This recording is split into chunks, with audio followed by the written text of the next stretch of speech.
Quand j'ai postulé, j'habitais toujours à Annecy et donc ça a été vraiment un choc d'arriver le premier jour à l'événement de la rentrée de la French Tech. J'avais pas commencé officiellement mon job, d'être mis sur cette scène devant 400 personnes qui derrière sont toutes venues me voir. Je me suis retrouvée à faire des selfies, j'ai l'impression d'être une rockstar. Je me suis dit mais qu'est-ce que c'est que ce truc, ils sont fous, je ne suis que Julie, humble entrepreneur. Et ça c'est vrai que c'est marrant, j'avais pas du tout vu cette partie-là du job avant.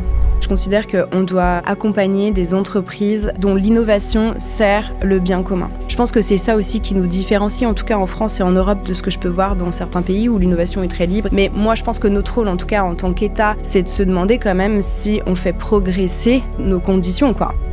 Cet écosystème tech, il est indispensable à tous. C'est nos emplois, c'est notre compétitivité. Mais pour ça, on a besoin du soutien. C'est un sujet qui nécessite qu'on aille tous dans le même sens. Et il y a urgence que les politiques, que l'écosystème en entier continuent à mettre ses efforts sur accompagner ces entreprises. Parce qu'en fait, elles sont plus que nécessaires. La French Tech, on l'a beaucoup raconté à travers ses levées de fonds, ses promesses, ses classements, ses licornes, son coq rouge. Mais un écosystème ne se juge pas seulement à sa capacité à faire naître des entreprises. Il se juge à sa capacité à les faire grandir, durer, se vendre, se transmettre et parfois aussi à les laisser partir au bon moment. Mon invitée du jour connaît l'histoire parce qu'elle connaît les deux faces de l'histoire. En effet, avant d'incarner la mission French Tech, elle a elle-même entrepris. Elle a cofondé Coworkies, une plateforme dédiée aux freelances avant son rapprochement avec freelance.com. Elle a ensuite présidé la French Tech Alpes avant de prendre à l'automne 2024 la tête de la mission French Tech. Et elle arrive à un moment charnière. Un moment où l'on parle moins d'euphorie, mais davantage de solidité, moins de simple émergence et plus de compétitivité, d'excellence technologique, de souveraineté, d'internationalisation et même d'exit. Autrement dit, un moment où la vraie question n'est peut-être plus seulement de savoir si la France sait faire naître des startups. La vraie question, c'est de savoir ce qu'un pays fait de ses réussites. Comment il les aide à grandir, comment il les ancre, comment il les projette et comment il veille à ce que la valeur qu'elle crée continue de lui profiter. Tout un programme. Bienvenue dans le 40 nuances de Next de Julie Huguet. Feuille blanche.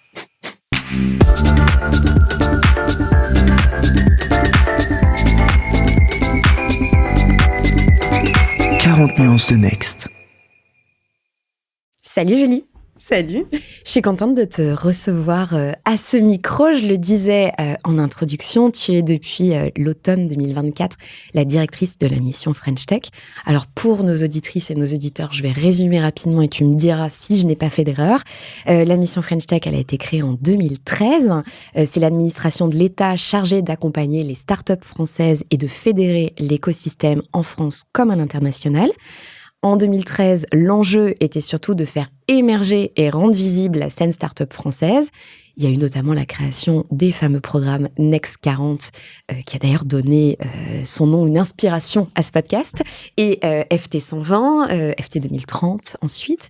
Et aujourd'hui, l'enjeu, il est plus large. Il est aider ces entreprises à grandir, à structurer tout l'écosystème et faire de la tech finalement un sujet économique et stratégique pour le pays. Exactement. Alors déjà, bravo pour le pitch. Tu le fais encore mieux que moi. Oh, peut-être pas. Qui sait, un jour, peut-être que... Exactement. Non, effectivement, c'est un véritable enjeu. D'ailleurs, quand tu regardes les 30 entreprises les plus valorisées dans le monde, il n'y a qu'une seule entreprise française et c'est pas une entreprise tech. Quand tu regardes la bourse américaine versus la bourse française et européenne, on a malheureusement seulement 10% de startups tech cotées en bourse chez nous versus une trentaine de pourcents aux États-Unis. Donc, il y a un véritable enjeu, effectivement, d'amener ces entreprises technologiques à devenir des champions et des champions internationaux.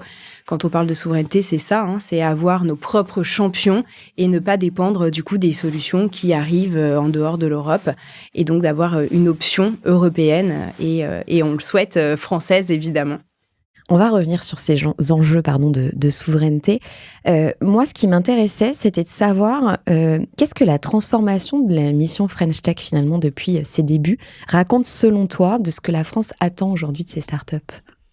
Alors oui, c'est un écosystème qui est en en transformation en permanence en réalité. Donc au démarrage, ce qu'on a voulu faire, c'est effectivement créer un écosystème qui permette de faire émerger ces fameuses startups, parce qu'on ne crée pas une startup comme on crée une entreprise traditionnelle, puisque ce sont des entreprises qui vont avoir besoin de fonds. Déjà, c'est ça un peu la caractéristique, si elles veulent se développer très vite. Donc beaucoup de fonds au démarrage. Souvent, on a des projets qui sortent des laboratoires, donc ils doivent être accompagnés aussi pour gérer cette transition du laboratoire à l'essai jusqu'à avoir un produit ou un service qui soit commercialisable. Donc, elles ont des besoins qui sont différents des entreprises. L'écosystème French Tech, il était là pour répondre à ces besoins, permettre d'attirer des investisseurs aussi envers les startups françaises. Donc ça a été la première phase de la French Tech. Après, il y a eu une deuxième phase de la French Tech où on s'est dit, nous, l'innovation, on veut qu'elle s'inscrive aussi dans les territoires. Parce que si la French Tech, elle est uniquement parisienne, on va avoir des super projets numériques, mais on va pas avoir des projets dans l'industrie, on va pas avoir des projets qui viennent apporter de l'innovation là où il y a déjà un savoir-faire territorial. Et donc, ça a été cette deuxième phase où on a créé ces fameuses capitales et communautés de la French Tech en France et d'ailleurs aussi à l'international. Elles ont un rôle un petit peu différent à l'international. Tu as d'ailleurs pris la tête d'une de ces capitales territoriales, régionales. Exactement. J'étais présidente de la French Tech dans les Alpes, tu l'as dit. Donc, c'est une région qui part de Valence, qui englobe Grenoble, Chambéry, Annecy, Genevois français. C'est un sillon alpin, donc c'est une caractéristique un peu particulière sur la région. Et donc là, on a des enjeux très forts, finalement, amener l'innovation. On parle beaucoup de désindustrialisation en France, donc réamener de l'innovation sur ces secteurs-là où on sait qu'on a déjà des compétences, tu vois, dans les territoires. Comment on en fait de l'innovation, comment on en fait des startups, comment on recrée de l'emploi. Donc ça, c'est la deuxième phase de la French Tech qui aujourd'hui est réussie, puisque 56% des startups sont hors d'Île-de-France et dans tous les territoires. Donc ce maillage, il est très spécifique, hein, on le retrouve dans peu de pays dans le monde en réalité. Souvent, l'innovation se concentre dans les capitales. Les capitales, ouais. Et ça, c'est une force. Et c'était une volonté. C'était une volonté. Que ce ne soit pas que à Paris. Exactement. Et aujourd'hui, on peut en être fier parce que du coup, on a des innovations dans plein de secteurs. Ouais. On en a dans l'industrie, la décarbonation, la santé, dans des secteurs clés finalement. Donc, quand on parle de souveraineté, on ne parle pas que de souveraineté uniquement numérique, on parle de souveraineté dans des secteurs hyper importants. Et donc ça, c'est cette deuxième phase qui aujourd'hui, je pense, est réussie. On a vraiment ces startups un peu partout qui créent de l'emploi sur les territoires aussi. Donc ça, c'est important. Et la nouvelle phase, donc, c'est le scale, tu l'as dit. Et quand je te parle des champions, des 30 entreprises les plus valorisées dans lesquelles on n'a pas une seule boîte tech, ça va pas en fait.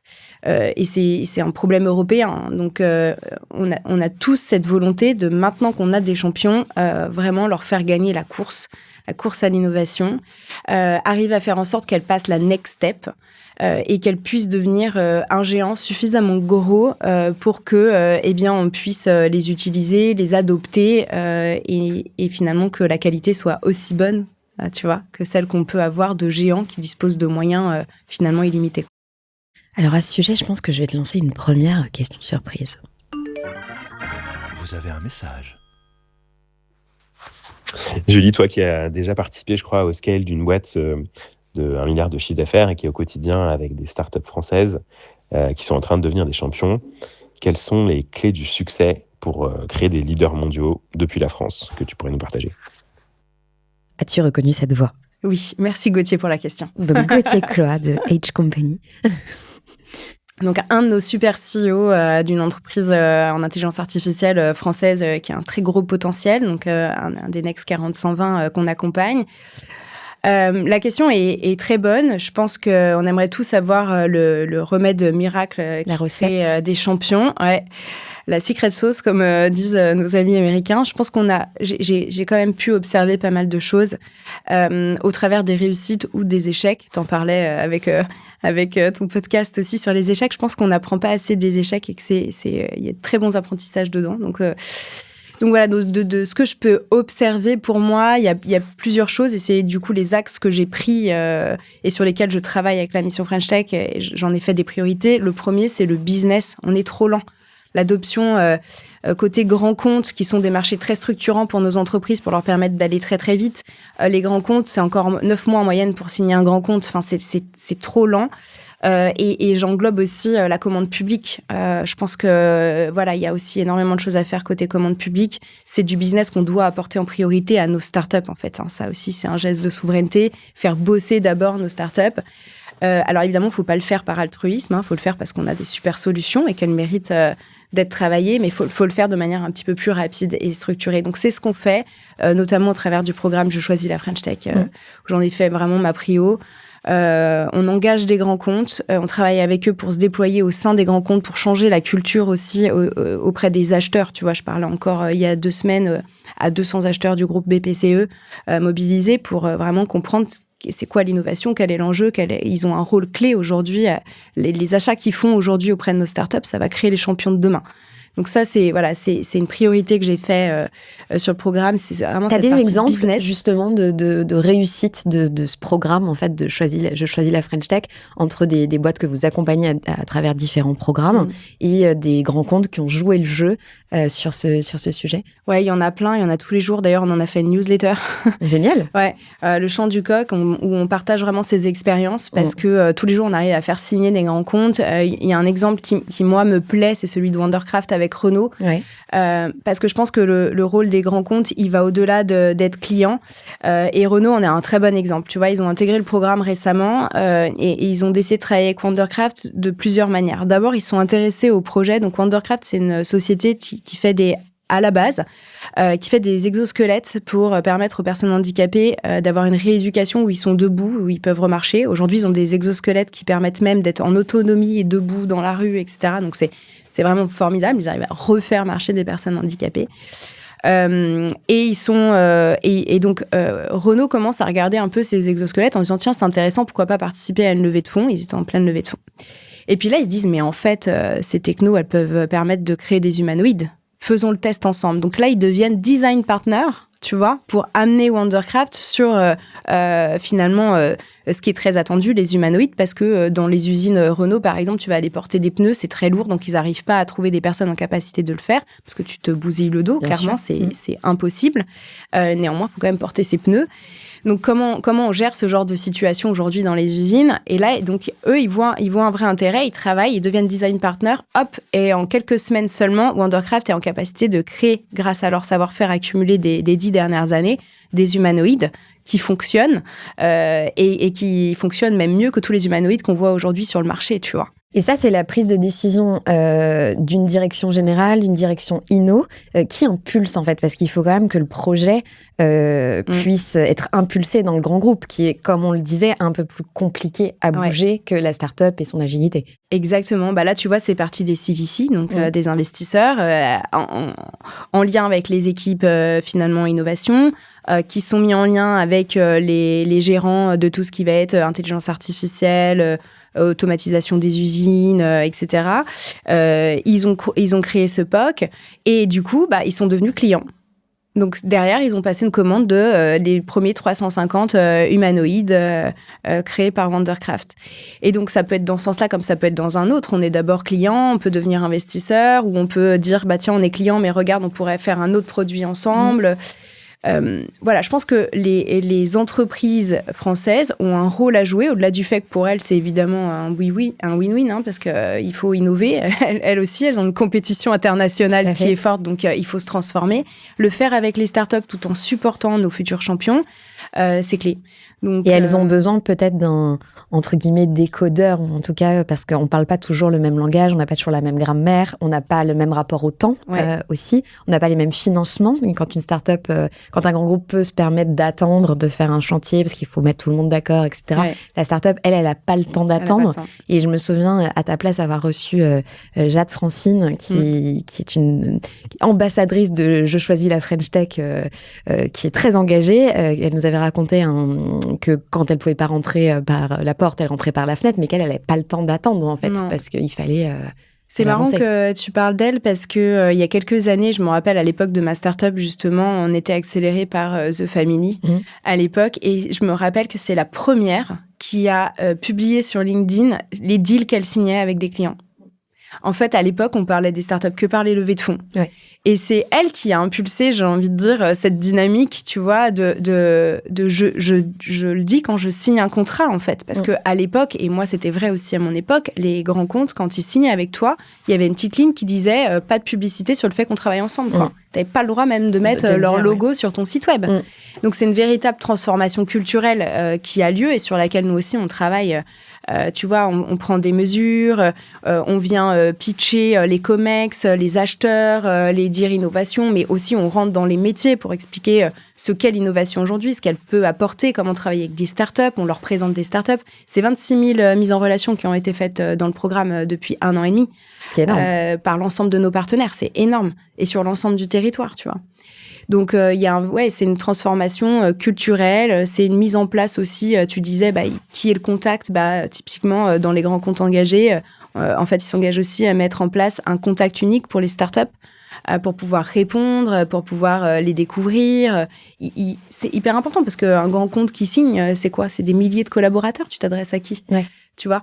Donc, c'est à la fois une organisation structurelle, des changements structurels, et à la fois une organisation, une transformation culturelle pour que le grand compte apprenne à être plus agile sur ce type de deal avec les startups. Et ça, c'est clé, ouais. Est-ce que ça a inspiré nos voisins européens ? Eh ben, c'est marrant que t'en parles parce que justement, je suis en train de réunir les présidents des communautés French Tech européennes avec des grands comptes dans leur pays, pas des Français. D'accord. Et mes homologues en gros dans les pays. L'idée, c'est que ensemble, on transforme un peu, on lance cette dynamique. Je choisis la French Tech au niveau européen, I choose European Tech avec un pool de clients beaucoup plus gros. Pour essayer d'avoir cette dynamique finalement européenne, parce que nos grands comptes, ils sont déjà d'ailleurs dans d'autres pays d'Europe, nos startups, elles sont dans d'autres pays d'Europe. On a un vrai enjeu à créer cette dynamique européenne pour vouloir choisir nos solutions avant les solutions américaines, par exemple. Qu'est-ce qu'aujourd'hui on demande aux startups françaises qu'on leur demandait pas il y a 5 ans ? Qui demande aux startups ? C'est vrai que sur les premiers programmes Next 40, on était typiquement que sur, essentiellement, pas que sur, mais essentiellement sur les levées de fonds. Ça, vous l'avez fait évoluer. L'impact, peut-être, qui rentre aussi en compte. Enfin, les choses évoluent aussi avec l'associé. La tech est aussi un peu plus aujourd'hui partout qu'elle n'y était il y a 13 ans. Voilà, j'ai compté très vite, 2013-2026, 13 ans. Est-ce que toi, tu vois des choses qui évoluent, des must-have aujourd'hui, qui étaient éventuellement des nice-to-have il y a encore quelques années ? C'est une bonne question. Moi, je pense que ce qu'on demande à nos startups, en tout cas nous, à notre niveau, ce qui est important, et je considère qu'on doit accompagner des entreprises dont l'innovation sert le bien commun. C'est-à-dire que si l'innovation, elle sert la compétitivité de nos autres entreprises, c'est important. Si elle sert le citoyen, peu importe la manière dont elle va le faire, par exemple, une intelligence artificielle qui va raccourcir le temps de recherche d'un médicament, c'est utile au grand public, en fait. Donc, en fait, si on coche une de ces deux cases, compétitivité des entreprises ou on apporte du progrès à tous, là, il faut qu'on soutienne l'innovation. Pour moi, c'est surtout ça. On attend que l'innovation, elle se fasse dans un but qui soit utile, qui serve le progrès, en fait. Je pense que c'est ça aussi qui nous différencie, en tout cas en France et en Europe, de ce que je peux voir dans certains pays où l'innovation est très libre. Et puis, si on a envie de faire une innovation sur un distributeur de croquettes pour chat, on va faire une innovation sur un distributeur de croquettes pour chat. Et fine, s'il y a un marché, c'est très bien. Mais moi, je pense que notre rôle, en tout cas en tant qu'État et en tant que même, tu vois, client grand compte qui va consommer une innovation, en tant que citoyen qui va consommer une innovation, c'est de se demander quand même si on fait progresser nos conditions, quoi. L'intelligence artificielle, elle révolutionne, tu vois, on en parle souvent sous le prisme des emplois ou de la compétitivité en entreprise. Mais en réalité, moi, ce que je vois, c'est des projets incroyables qui se créent pour améliorer la santé. Tu vois, je te prends l'exemple du temps de recherche des médicaments comme White Lab Genomics, tu parlais d'Akemia, Qubit Pharmaceutical, c'est des entreprises qui aujourd'hui utilisent l'intelligence artificielle et le quantique pour trouver des médicaments. Des candidats médicaments. Oui. Mais en fait, en quelques mois, là où il nous fallait des années et des investissements très lourds pour le faire. Tu vois, on parlait de Wondercraft, mais je pense aussi par exemple à InEmotion avec ses gilets qui utilisent l'intelligence artificielle pour protéger les motards, protéger les skieurs, protéger la mobilité douce aussi. Des airbags qui vont se déclencher au bon moment parce qu'ils calculent toutes les chutes, etc. Ils ont protégé, tu vois, 25 000 vies, je crois, jusqu'à maintenant. C'est ça qu'on demande aujourd'hui Et aux c'est peut-être ce qui est peut-être moins répandu dans l'opinion publique sur ce qui est l'IA, ce que permet l'IA. Exactement. Parce qu'on voit des choses très, entre guillemets, court-termistes ou des usages, qu'on va dire, un peu faciles de ça me corrige j'utilise un chatbot et je gagne 15 minutes par jour. Voilà, exactement. Mais là où il y a des vrais investissements aujourd'hui, ça peut vraiment changer et sauver des vies et changer des vies. Exactement. Moi, je crois que c'est exactement ça. D'ailleurs, tu vois, Gauthier me posait une question avec H Company. Tu peux présenter H Company comme une entreprise, et c'est vrai, il y a plusieurs phases, mais une entreprise qui va, par exemple, contribuer à automatiser énormément de process dans l'entreprise, parce que tu vas pouvoir créer des agents, et donc tu vas pouvoir transformer la manière dont l'entreprise gère des tâches répétitives qui n'ont pas vraiment de valeur ajoutée. Mais tu peux aussi utiliser H, et c'est ce qu'a fait les hôpitaux quand on était en Inde pour le sommet de l'intelligence artificielle. Justement, ils ont signé un accord avec les hôpitaux St. John's à Bangalore et qui veulent d'ailleurs reprendre sur l'ensemble de l'État. Tu vois, l'État a dit, on va, si ça fonctionne, on va le dupliquer dans l'ensemble de nos hôpitaux. Et je pense qu'on devrait le faire en France aussi pour réduire les temps d'attente aux urgences. Tu vois, redonner du temps vraiment utile au personnel soignant, parce qu'on sait qu'en fait, 50%, voire 60% de leur temps, c'est de l'administratif. Ouais. Ça, c'est un problème mondial. Dans tous les hôpitaux, on a ce problème-là, tu vois. Et donc, l'intelligence artificielle, elle est ce que t'en fais, en fait. Et ces nouvelles technologies, je pense qu'elles doivent être utilisées pour apporter le progrès. Voilà. Et c'est ça, pour moi, c'est ça qu'on demande et qu'on demandait peut-être moins avant, parce qu'on voulait d'abord faire émerger des champions, tu vois. Mais on avait moins cette recherche d'impact concret pour le progrès, cette recherche de souveraineté dans des sujets clés. Pourquoi est-ce qu'il faudrait qu'on soit bon en santé, indépendant sur tel et tel secteur? Ça, c'est un peu nouveau, je pense. Alors, ça m'amène à deux questions. La première, quand je t'écoute, c'est que je me dis, quels sont vos liens, la French Tech, avec l'écosystème de l'ESS, au sens très large, qui a justement cette ambition de faire changer les choses au niveau local et avoir un vrai impact. Parce qu'on a toujours encore un peu l'impression que c'est deux mondes qui sont différents et qui ne communiquent pas forcément. Est-ce que vous avez des choses mises en place de ce côté-là ? En fait, il y a plusieurs choses par rapport à ta question. Il y a d'abord des sociétés qui vont grossir malgré tout et qui peuvent, tu vois, à terme, venir arriver dans des programmes d'accompagnement. On a aussi, surtout, des entreprises qui ont un impact et qui créent de l'impact comme celle que je viens de te citer. Donc, je pense que c'est plutôt aussi nos entrepreneurs, nos champions de la tech qui, aujourd'hui, cherchent quand même à avoir un impact, à amener du progrès. Tu vois, c'est des projets qui sortent de laboratoire. C'est des découvertes qui sont ultra pointues et qui sont transformées pour amener le progrès, pour amener la compétitivité de nos entreprises. Voilà. Donc, je pense que ça, c'est clé. C'est l'ensemble de nos startups qui se transforment, en fait. Je pense qu'il ne faut pas opposer les deux. Maintenant, je pense que c'est aussi le moment, du coup, de parler du rôle du réseau French Tech sur les territoires. On a dit qu'il y avait trois phases, même une pour faire émerger les startups et une pour accompagner les champions. Le rôle de notre réseau, c'est l'émergence sur l'ensemble du territoire.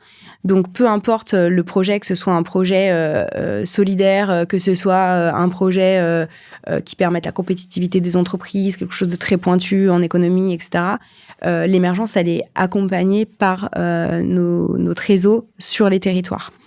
Après, je pense qu'il est important de ne pas opposer les deux. C'est un peu ce qu'on se disait tout à l'heure aussi. Et de faire en sorte que c'est pas parce qu'un projet est solidaire qu'il doit pas générer de l'argent. Bien sûr. Il faut qu'il soit viable et rentable. Sinon, ce sera impossible pour l'entrepreneur de lever des fonds. C'est-à-dire qu'il faut quand même... Et de vivre de son projet, Et de vivre de son projet. Et on peut pas s'épuiser... Créer de l'emploi. Exactement. On peut pas s'épuiser, ou alors il faut le faire au travers d'une association, en plus de son temps de travail. Mais si on veut en faire un projet d'ampleur, il faut quand même avoir une dimension économique. Et ma deuxième question, parce que tout à l'heure, je t'ai dit que ça m'avait suscité deux questions. Ma deuxième question, c'est que tu parlais de l'Inde et de l'État qui voulait potentiellement prendre des solutions. On en est où sur Je choisis la French Tech au niveau de l'administration en France ? Alors, ouais. Et bien, donc en France, on a une volonté très affirmée de développer la commande auprès de nos startups françaises et de nos entreprises, d'une manière générale, pas que les startups d'ailleurs, les PME, etc. On veut renforcer cet élan de souveraineté aussi côté public. Donc ça, il y a une volonté de nos ministres qui a été affirmée maintes et maintes fois par la ministre Anne Le Henaf et David Amiel, qui ont mis en place pas mal de choses pour que ça bouge.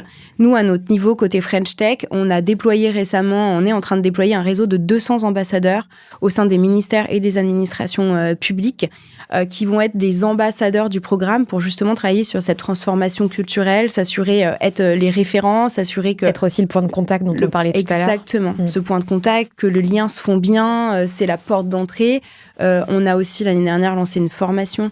Je choisis la French Tech Academy pour cette fois former les entrepreneurs à ce qu'est la commande publique ou identifier, les opportunités, parce qu'il faut aussi les trouver. Aller les chercher. Exactement, aller les chercher. Il faut être en capacité d'y répondre parce que la commande publique, c'est quelque chose qui est très réglementé. Il y a un cahier des charges qui est assez conséquent. Il faut être en capacité dans un langage comprendre. Aussi qui n'est pas forcément le langage de start-up. Qui n'est pas simple, exactement. Je me demande souvent qui écrit ces choses-là. Oui. Non, mais c'est vrai que, évidemment, c'est indispensable de protéger la commande publique, sinon on pourrait faire n'importe quoi. Donc, ça évidemment, doit être réglementé, heureusement que c'est réglementé. Maintenant, c'est vrai que c'est important de donner les codes aux entrepreneurs pour qu'ils puissent y répondre et qu'ils sachent comment y répondre, à qui s'adresser, comment ça fonctionne, etc. Donc, c'est ce qu'on a fait au travers de ce MOOC qui est gratuit sur Open Classrooms, et qui a été d'ailleurs téléchargé des milliers de fois. Donc, pas uniquement par des startups d'ailleurs, des PME. Oui, ça peut servir à tout le monde en fait. Exactement. Ce décryptage. Il a servi, il sert encore. C'est un contenu qui. Donc allez le voir. Il faut le voir. Ouais, je pense que si vous ne savez pas comment répondre aux appels d'offres publics et que vous ne comprenez pas tout ce qui est demandé. Exactement. Non, mais avec tous les formulaires DC1, DC2. Oui. Et ça, c'est pas le plus compliqué. Non, mais c'est vrai que et c'est pareil quand on veut répondre à des appels d'offres de grands comptes. C'est pas évident. Et d'ailleurs, il y a des personnes qui en ont fait leur métier. Tout à fait. Donc, c'est pas pour rien. Donc voilà. Donc, nous, on est là pour essayer de faciliter, justement, avec à la fois nos ambassadeurs, à la fois des formations, mais aussi, on va plus loin, notre réseau qui, sur les territoires, va faire en sorte qu'il y ait du lien entre la commande publique aussi dans les territoires et les startups. Oui, dans les administrations, sur le territoire, etc. Exactement. Il y a combien de personnes sur le territoire ? Parce qu'on ne se rend pas forcément compte, je pense. De personnes de start-up ou de... Non, de gens de la French Tech, d'ambassadeurs. Alors, on a, et ça va changer bientôt, donc ces chiffres ne seront plus à jour dans seulement quelques semaines, puisqu'on est en pleine période de relabellisation de nos capitales et communautés. D'accord. Donc, à ce jour, on avait 48 communautés en France, dont 17 capitales, donc qui sont... les villes qui finalement portent le plus d'innovation. Les 17, ce sont celles qui vont vraiment déployer nos programmes, en des écosystèmes avec des centaines de startups dans leur ville, voilà. Et les communautés qui, elles, s'assurent que l'innovation se déploie aussi dans des villes plus petites. En gros, c'est ça leur rôle. Et on a le réseau à l'international où là, on est dans 52 pays différents. Ok. Avec 66 communautés, donc ça veut dire que dans certains pays, tu en as plusieurs. Par exemple, en Allemagne, aux États-Unis, tu en as 13. Donc, tu as tes pays, évidemment, où tu as plusieurs communautés, ce qui est normal. Et là, elles ont un rôle un peu différent. Elles sont sur l'accélération des startups. On n'a pas parlé de tous les sujets quand tu me demandais c'est quoi les clés pour réussir. Il y en a une, c'est l'international. C'était mon sujet d'après, donc ça tombe très bien. Ça fera le pont, mais en gros, elles sont là pour, accélérer les entreprises, leur ouvrir un marché et faire rayonner cette marque aussi à l'international. On est le seul pays qui a une marque identifiée avec un symbole, le coq, qui fait qu'on sait que c'est le symbole de l'innovation française. Et elles sont là pour faire briller cette marque aussi à l'international. Et qu'est-ce qui donne ou ne donne pas la labellisation ? Alors, en fait, c'est un très gros travail pour être labellisé, parce que labellisé, ça veut dire quoi ? Ça veut dire qu'en fait, tu as une structure, une association qui va être autorisée à utiliser cette marque, à créer des programmes, toujours en lien, évidemment, avec les programmes que nous, on met en place au niveau de l'État. Donc, des programmes sur le business, accélérer le business, des programmes sur attirer les investisseurs et les investissements. L'international, la mise en lien, la mise en lumière. On fait beaucoup de ponts et c'est ça aussi une de nos raisons d'être, de ponts entre le public et le privé. On ouvre les portes des administrations, on ouvre les portes des politiques.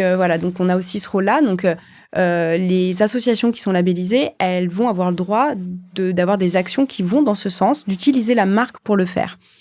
Pour être donc labellisé, il faut déjà que tu aies constitué une équipe.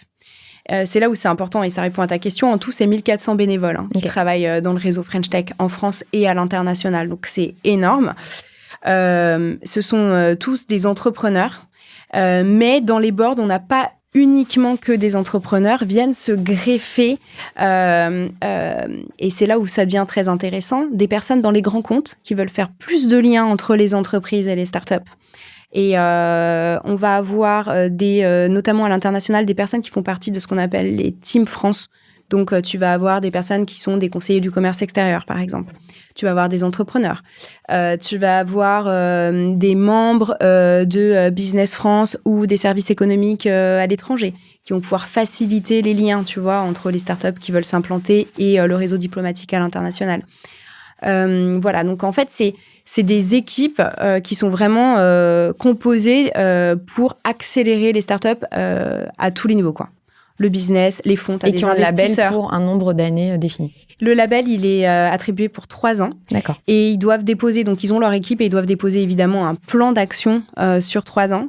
Un plan de financement aussi, parce qu'il faut qu'ils financent leurs actions. On ne les finance pas. En fait, on a des appels à projets auxquels ils peuvent répondre, notamment en France, pour qu'on cofinance certaines actions. Mais une fois de plus, c'est un cofinancement toujours. Ouais. Et ils doivent aller chercher une grande partie de leur financement, côté privé ou côté public, éventuellement, dans leur région. Donc, c'est un gros travail qu'ils font, ces bénévoles, à la fois pour se financer, pour déployer les actions, pour faire vivre cette French Tech. Voilà. Et donc, c'est un label qui se mérite. Et qui nécessite un gros travail au moment de la labellisation, mais aussi un gros travail de suivi, puisqu'on est en contact avec ces communautés, tu vois, tout au long des 3 années. On les fédère, on leur donne des rendez-vous aussi. On se retrouve tout le temps avant Noël et avant Vivatech, parce que c'est là où les étrangers rentrent en France. Donc voilà, on capitalise sur leur retour pour se regrouper, pour fédérer cet écosystème, pour faire des bilans aussi de ce qui est fait sur les actions. C'est incroyable le nombre d'actions qui est mené partout dans le monde grâce à ces bénévoles, en fait. Oui, c'est assez impressionnant même. Alors, c'est la transition parfaite sur l'international. Je vais encore parler d'elle parce que Jade Francine, donc qui est la cofondatrice de WeMaintain, je l'ai reçue la première fois, je crois il y a 2 ans, à Vivatech. Et je lui dis, ce serait quoi toi le conseil que tu donnerais aux boîtes de la tech? Et elle m'a dit, en fait, il y a un truc auquel les boîtes ne pensent jamais, c'est l'internationalisation dès le day one. ce que elle a fait et ce qu'elle prône. Et elle avait une question pour toi, Jade, donc je la lance. Généralement, les boîtes de la French Tech regardent plutôt les marchés européens et américains. Est-ce que Julie a une explication à cela, alors qu'en réalité, l'Asie, bien que ce soit plusieurs pays, représente beaucoup d'opportunités business? Est-ce qu'elle pourrait nous expliquer pourquoi est-ce que cette région semble être moins regardée? Merci. C'est trop intéressant. Merci pour la question. En fait, l'international, c'est vrai que c'est un vrai sujet. Déjà, quand tu regardes le Next 40-120, seulement 35% du chiffre d'affaires est fait à l'international, en fait. Comment veux-tu créer des champions de niveau mondial si tu te concentres uniquement sur le marché français ? Selon toi, c'est quoi ? Je veux déjà bien être dans mon terrain de jeu, et donc sur mon territoire avant d'exporter. C'est quoi ? C'est un problème de vision, c'est un problème de maturité sur le sujet. Ça vient d'où, selon toi ? Alors, il y a plusieurs causes, d'après moi. D'abord, il y a effectivement, en France, on est un peu dans un cocon. On est quand même très bien accompagné. Tu vois, sur cette première phase de lancement, donc on se dit, tiens, je me déploie d'abord en France et puis j'irai voir après ce qui se passe à l'étranger. Et puis quand je pense à l'étranger, je pense à mes pays frontaliers parce que ça me paraît plus facile.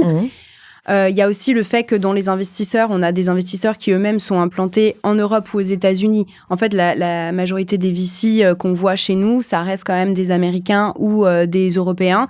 Donc forcément, les VC sont là pour t'aider aussi à ouvrir d'autres marchés. C'est les premiers à t'aider à ouvrir d'autres marchés. Donc, s'ils sont implantés aux États-Unis, ils vont t'aider à ouvrir les États-Unis, qui en plus est un gros marché.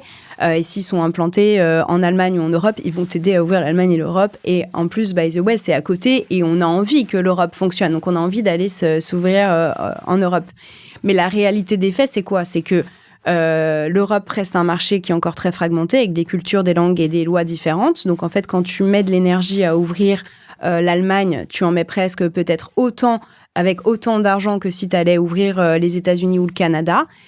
Donc ça, c'est un vrai sujet, effectivement. Pourquoi ne pas aller voir des pays, tu vois, avec des marchés très gros plus vite? Et l'autre question, je pense que c'est qu'on était un peu dans notre confort, tu vois, ces dernières années. Donc l'Europe, les États-Unis, si on veut un gros marché, c'est les US. Nos invests sont déjà tous là-bas, c'est facile, entre guillemets, d'y aller. Et c'est un marché qui a l'habitude de travailler avec de l'innovation. Néanmoins, la redistribution des cartes au niveau géopolitique de ces derniers mois nous a fait prendre conscience, mais a fait prendre conscience aussi à d'autres pays qu'il fallait qu'on s'ouvre plus et qu'on vende plus à l'étranger. C'est le cas, par exemple, du Canada. C'est le cas de l'Amérique latine, des pays du Golfe et de l'Asie, de certains pays d'Asie, tu vois. Bon, la Chine est encore très fermée sur elle-même. Elle exporte, mais elle importe pas tant que ça. Mais le Japon, la Corée, l'Inde sont des pays avec lesquels on peut nouer pas mal de partenariats. Donc, ça fait 1 an qu'on essaye, en tout cas, moi, depuis que je suis à la mission French Tech, de créer beaucoup plus de liens grâce à nos réseaux diplomatiques, grâce à nos French Tech à l'étranger, avec ces pays-là, tu vois, pour que les startups commencent à les regarder et surtout aient des entrées facilitées. Parce qu'elles n'ont pas forcément vers ces marchés, en fait. Parce qu'elles n'ont pas forcément d'invest ou de personnes qui peuvent le faire. Donc, il faut qu'on crée ces liens pour elles, tu vois. Donc, c'est ce qu'on fait grâce au réseau de la French Tech, notamment, qui travaille à fond pour ouvrir des portes, identifier des investisseurs, identifier des clients qui vont pouvoir être le premier marché, l'entrée sur le marché pour nos startups. Et effectivement, je pense que c'est aussi un mindset à avoir. Donc, c'est marrant sa question, mais tu vois, je repense à des entreprises comme Brut, par exemple. Brut, au tout début, ils se sont dit, bah tiens, on va aller ouvrir un autre pays que la France. Alors que typiquement, c'est un média. Tu pourrais te dire, un média, bon, ça fonctionne vraiment de manière très différente dans un pays et dans un autre. Donc, on se concentre sur la France, on verra après. Et ils ont choisi l'Inde. Alors, ça peut paraître vraiment contre-intuitif, quoi. Pourquoi aller ouvrir en Inde au jour 1, tu vois, ton média que tu veux lancer en France? Depuis la France, ils l'ont fait en plus. Ils sont leaders aujourd'hui en Inde. Je sais pas si t'imagines, c'est incroyable. C'est un marché qui est énorme. Je pense à Swile au Brésil. Donc, on a des startups, évidemment, qui s'ouvrent dans d'autres pays que l'Europe ou que les États-Unis. Et on sent une vraie volonté d'accélérer, tu vois.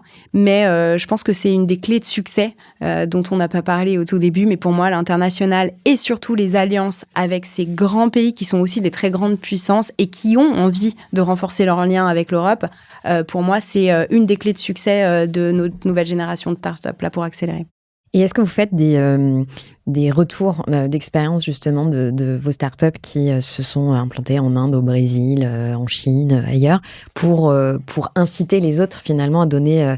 Il n'y a pas un modèle, il n'y a pas une secret sauce, comme on le disait tout à l'heure, mais en tout cas, peut-être éviter certains sujets. Je me souviens de certains qui sont allés très vite aux États-Unis et qui ont dit je me suis complètement foirée sur le recrutement parce que j'ai pensé en européen. Or, c'est pas du tout comme ça qu'il faut faire là-bas. Voilà, de tips qui permettent aussi d'apprendre et d'aller plus vite.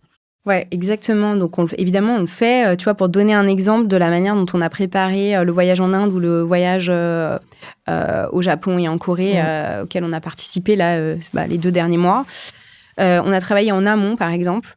Donc, on a d'abord sélectionné les startups qui avaient un intérêt à travailler avec l'Inde ou qui travaillaient déjà avec l'Inde ou qui souhaitaient vraiment franchir le pas, on va dire. Ouais. On les a mis en relation avec des ministres indiens pour que déjà ils aient un peu cette vision et cette connexion au plus haut niveau en Inde. On les a mis en relation avec des clients en Inde français, des Français dans des entreprises françaises qui sont en Inde ou des entreprises indiennes, donc via le réseau des CCE, donc les conseillers du commerce extérieur, via notre French Tech et grâce à Business France aussi. Donc ils ont eu des premiers rendez-vous en amont, c'est pour ça qu'on a eu autant de signatures de contrats pendant le sommet de l'intelligence artificielle, c'est parce qu'en réalité, on a préparé tout ça en amont. Ensuite, pendant l'événement, ils ont continué à avoir des rendez-vous business et de la mise en visibilité par nos politiques, au travers de nos événements, pour qu'ils soient visibles pendant le sommet de l'intelligence artificielle. Et ensuite, il y a un suivi après. Et bien sûr, on a organisé dans tout ça des sessions de préparation, retour d'expérience, tous les tips, ce qu'il faut savoir sur la culture, comment il faut se comporter, ce qui est mal vu, ce qui est bien vu, les do's, les don'ts, etc. Donc, on fait tout ça pour les préparer. On le fait soit dans le cadre d'événements particuliers, parce qu'il y a un événement à ne pas louper, comme le sommet de l'intelligence artificielle, par exemple, et c'est l'occasion du coup de resserrer les liens. Soit parce qu'il y a un déplacement présidentiel et qu'en fait, le fait que le président et des ministres se déplacent, malgré tout, ça accélère les liens. Ouais. Ça ouvre des portes, ça accélère, plutôt que de mettre, 9 mois à signer, on va peut-être mettre 3 mois, parce que on sait qu'on a envie que la signature se passe quand le président est là. Donc, on se sert de tout ça. Tout ça, c'est des leviers pour vraiment aider les entreprises à signer et réussir leur implantation à l'étranger. Une entreprise qui se déplace dans une délégation en marge du président de la République, c'est forcément une entreprise qui est soutenue dans son pays. Et en fait, ça apporte la crédibilité, tu vois, quand tu arrives, plutôt que de frapper toi tout seul à la porte. Bien sûr, où on sait que c'est difficile. Déjà, on va te regarder en disant, tiens, si l'entreprise, elle est dans la délégation, c'est qu'en fait, en France, elle est au top niveau. Donc, on a envie de s'intéresser et à minima de la recevoir. Ce qui n'est pas toujours évident si tu arrives tout seul. C'est clair. Est-ce qu'avant qu'on parle du sujet de l'exit, on a un troisième facteur clé de succès à donner à Gauthier ou pas? Oui, c'est vrai que du coup, on avait perdu de vue sa question. Donc pour moi, il y a le... Comme ça, les gens seront obligés d'écouter presque jusqu'à la fin ce podcast pour avoir l'entièreté des réponses. Exactement, tu as raison. C'est une bonne stratégie. Non, il y a évidemment l'investissement. Oui. L'investissement aujourd'hui dans les startups françaises, en fait, on a tous une responsabilité. Donc, en tant que client, il faut absolument accélérer et travailler plus avec les startups. Nous, on doit vraiment les aider aussi sur la partie internationale parce que le marché français ne suffit pas. Il faut aller chercher des gros marchés, sinon on ne peut jamais être au niveau. Et l'investissement. En fait, aujourd'hui, on a de plus en plus d'entreprises deep tech, tu vois. C'est ce que je te disais, des entreprises qui sortent des labos, qui sont complexes à comprendre. C'est des scientifiques qui les créent au démarrage. Dans les fonds d'investissement, on a des fonds d'investissement qui sont assez généralistes finalement. Ils n'ont pas toujours la connaissance suffisamment subtile pour savoir si l'entreprise, est-ce que vraiment elle va réussir, pas réussir, c'est complexe, tu vois. Donc en fait, les investisseurs, ils sont en train de se transformer. Et là aussi, il faut qu'on accélère. De plus en plus d'investisseurs créent des poches deep tech, embauchent des spécialistes de la deep tech pour pouvoir, ou se spécialisent sur un sujet particulier, la santé, etc. Pour pouvoir juger de l'intérêt de la pour pouvoir être de la boîte. Exactement, être suffisamment réactif, parce que sinon, en fait, c'est super techno. Qu'est-ce qui se passe ? Les fonds américains, ils réfléchissent pas parce qu'ils ont des moyens illimités. Donc eux, ils y vont. Oui, parce que ce qu'il faut rappeler, c'est que les deep tech demandent beaucoup d'argent. Beaucoup d'argent et des temps un peu plus longs, en fait. Pas tant que ça, tu vois, en réalité. Mais c'est quand même quelques années supplémentaires. Donc, il faut en tenir compte. Et puis, du coup, ça nous amène à un sujet, je suis sûre que tu voudrais en parler aussi, mais c'est les exits. Aujourd'hui, on a quand même une première génération de startups qui n'a pas encore fait ses exits, de l'argent qui est quand même coincé aussi dans des startups et qu'il faudra redonner à ces investisseurs pour qu'ils puissent réinvestir aussi dans la nouvelle génération. Eh bien, écoute, ça me fait la transition parfaite avec une autre question surprise. Vous avez un message. Bonjour Julie, Olivia de Vivatech. J'avais une question pour toi concernant les exits, car aujourd'hui, en fait, on observe un vrai paradoxe sur les exits.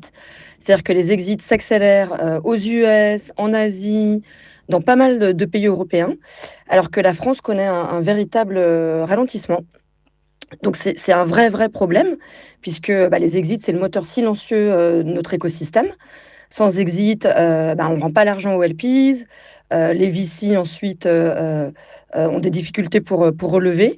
Donc, selon toi, quels sont les principaux freins aux exits en France? Et puis, quelles actions concrètes la French Tech peut mettre en place pour les débloquer? Merci beaucoup.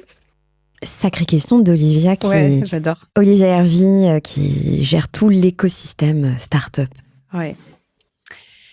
Écoute, c'est une super question et je remercie Olivia pour cette question. C'est un sujet, une question que je me suis posée et que je me pose depuis des années. Pourquoi ? Parce que j'ai moi-même réalisé mon exit. Alors, j'ai eu la chance de faire un exit en France.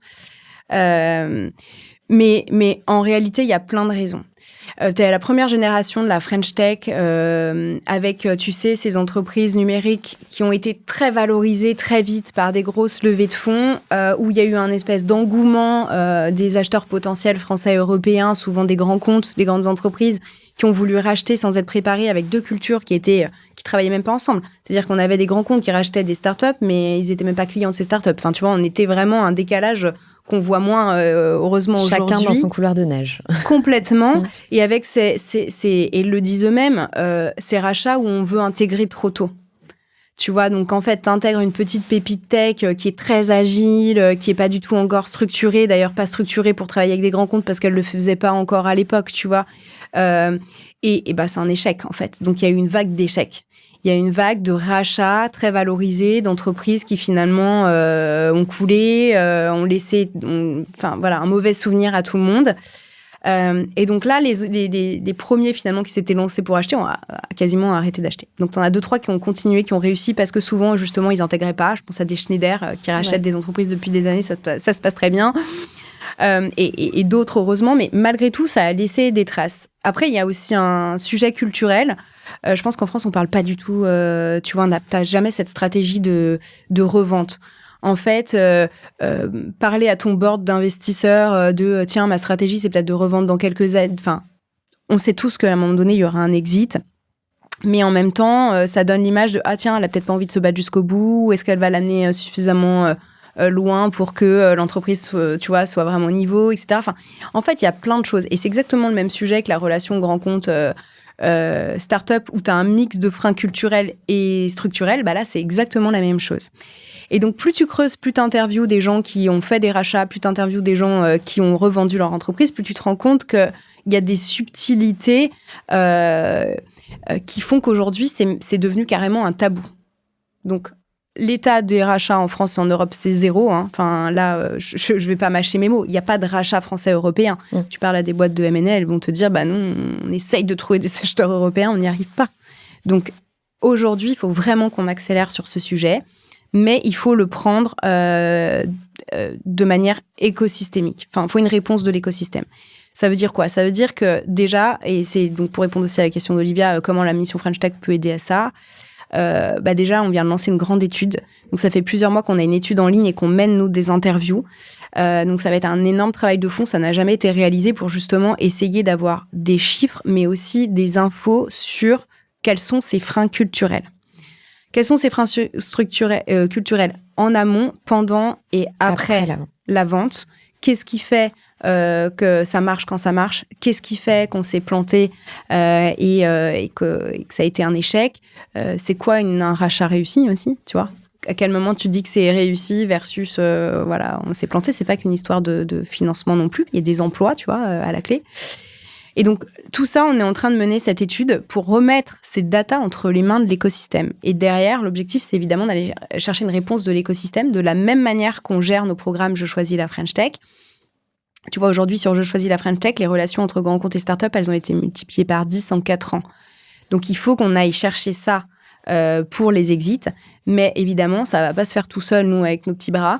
Donc, l'objectif, c'est que une fois que cette étude elle est lancée, on va aller chercher les grands comptes pour qu'ils s'engagent à leur niveau à mettre en place des actions qui vont permettre de fluidifier les rachats, d'y arriver.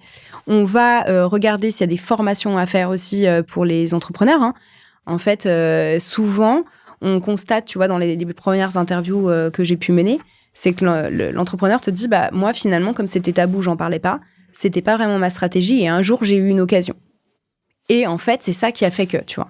Mais t'es jamais pas préparé avant ta boîte. Alors que ça se prépare. C'est ce qu'on dit en permanence dans Cash Out. Eh ben voilà. Mais alors qu'en fait, ça se prépare Oui. Tu vois, en fait, ça devrait faire partie de la stratégie Day One. Si on veut vendre, à qui on veut vendre ?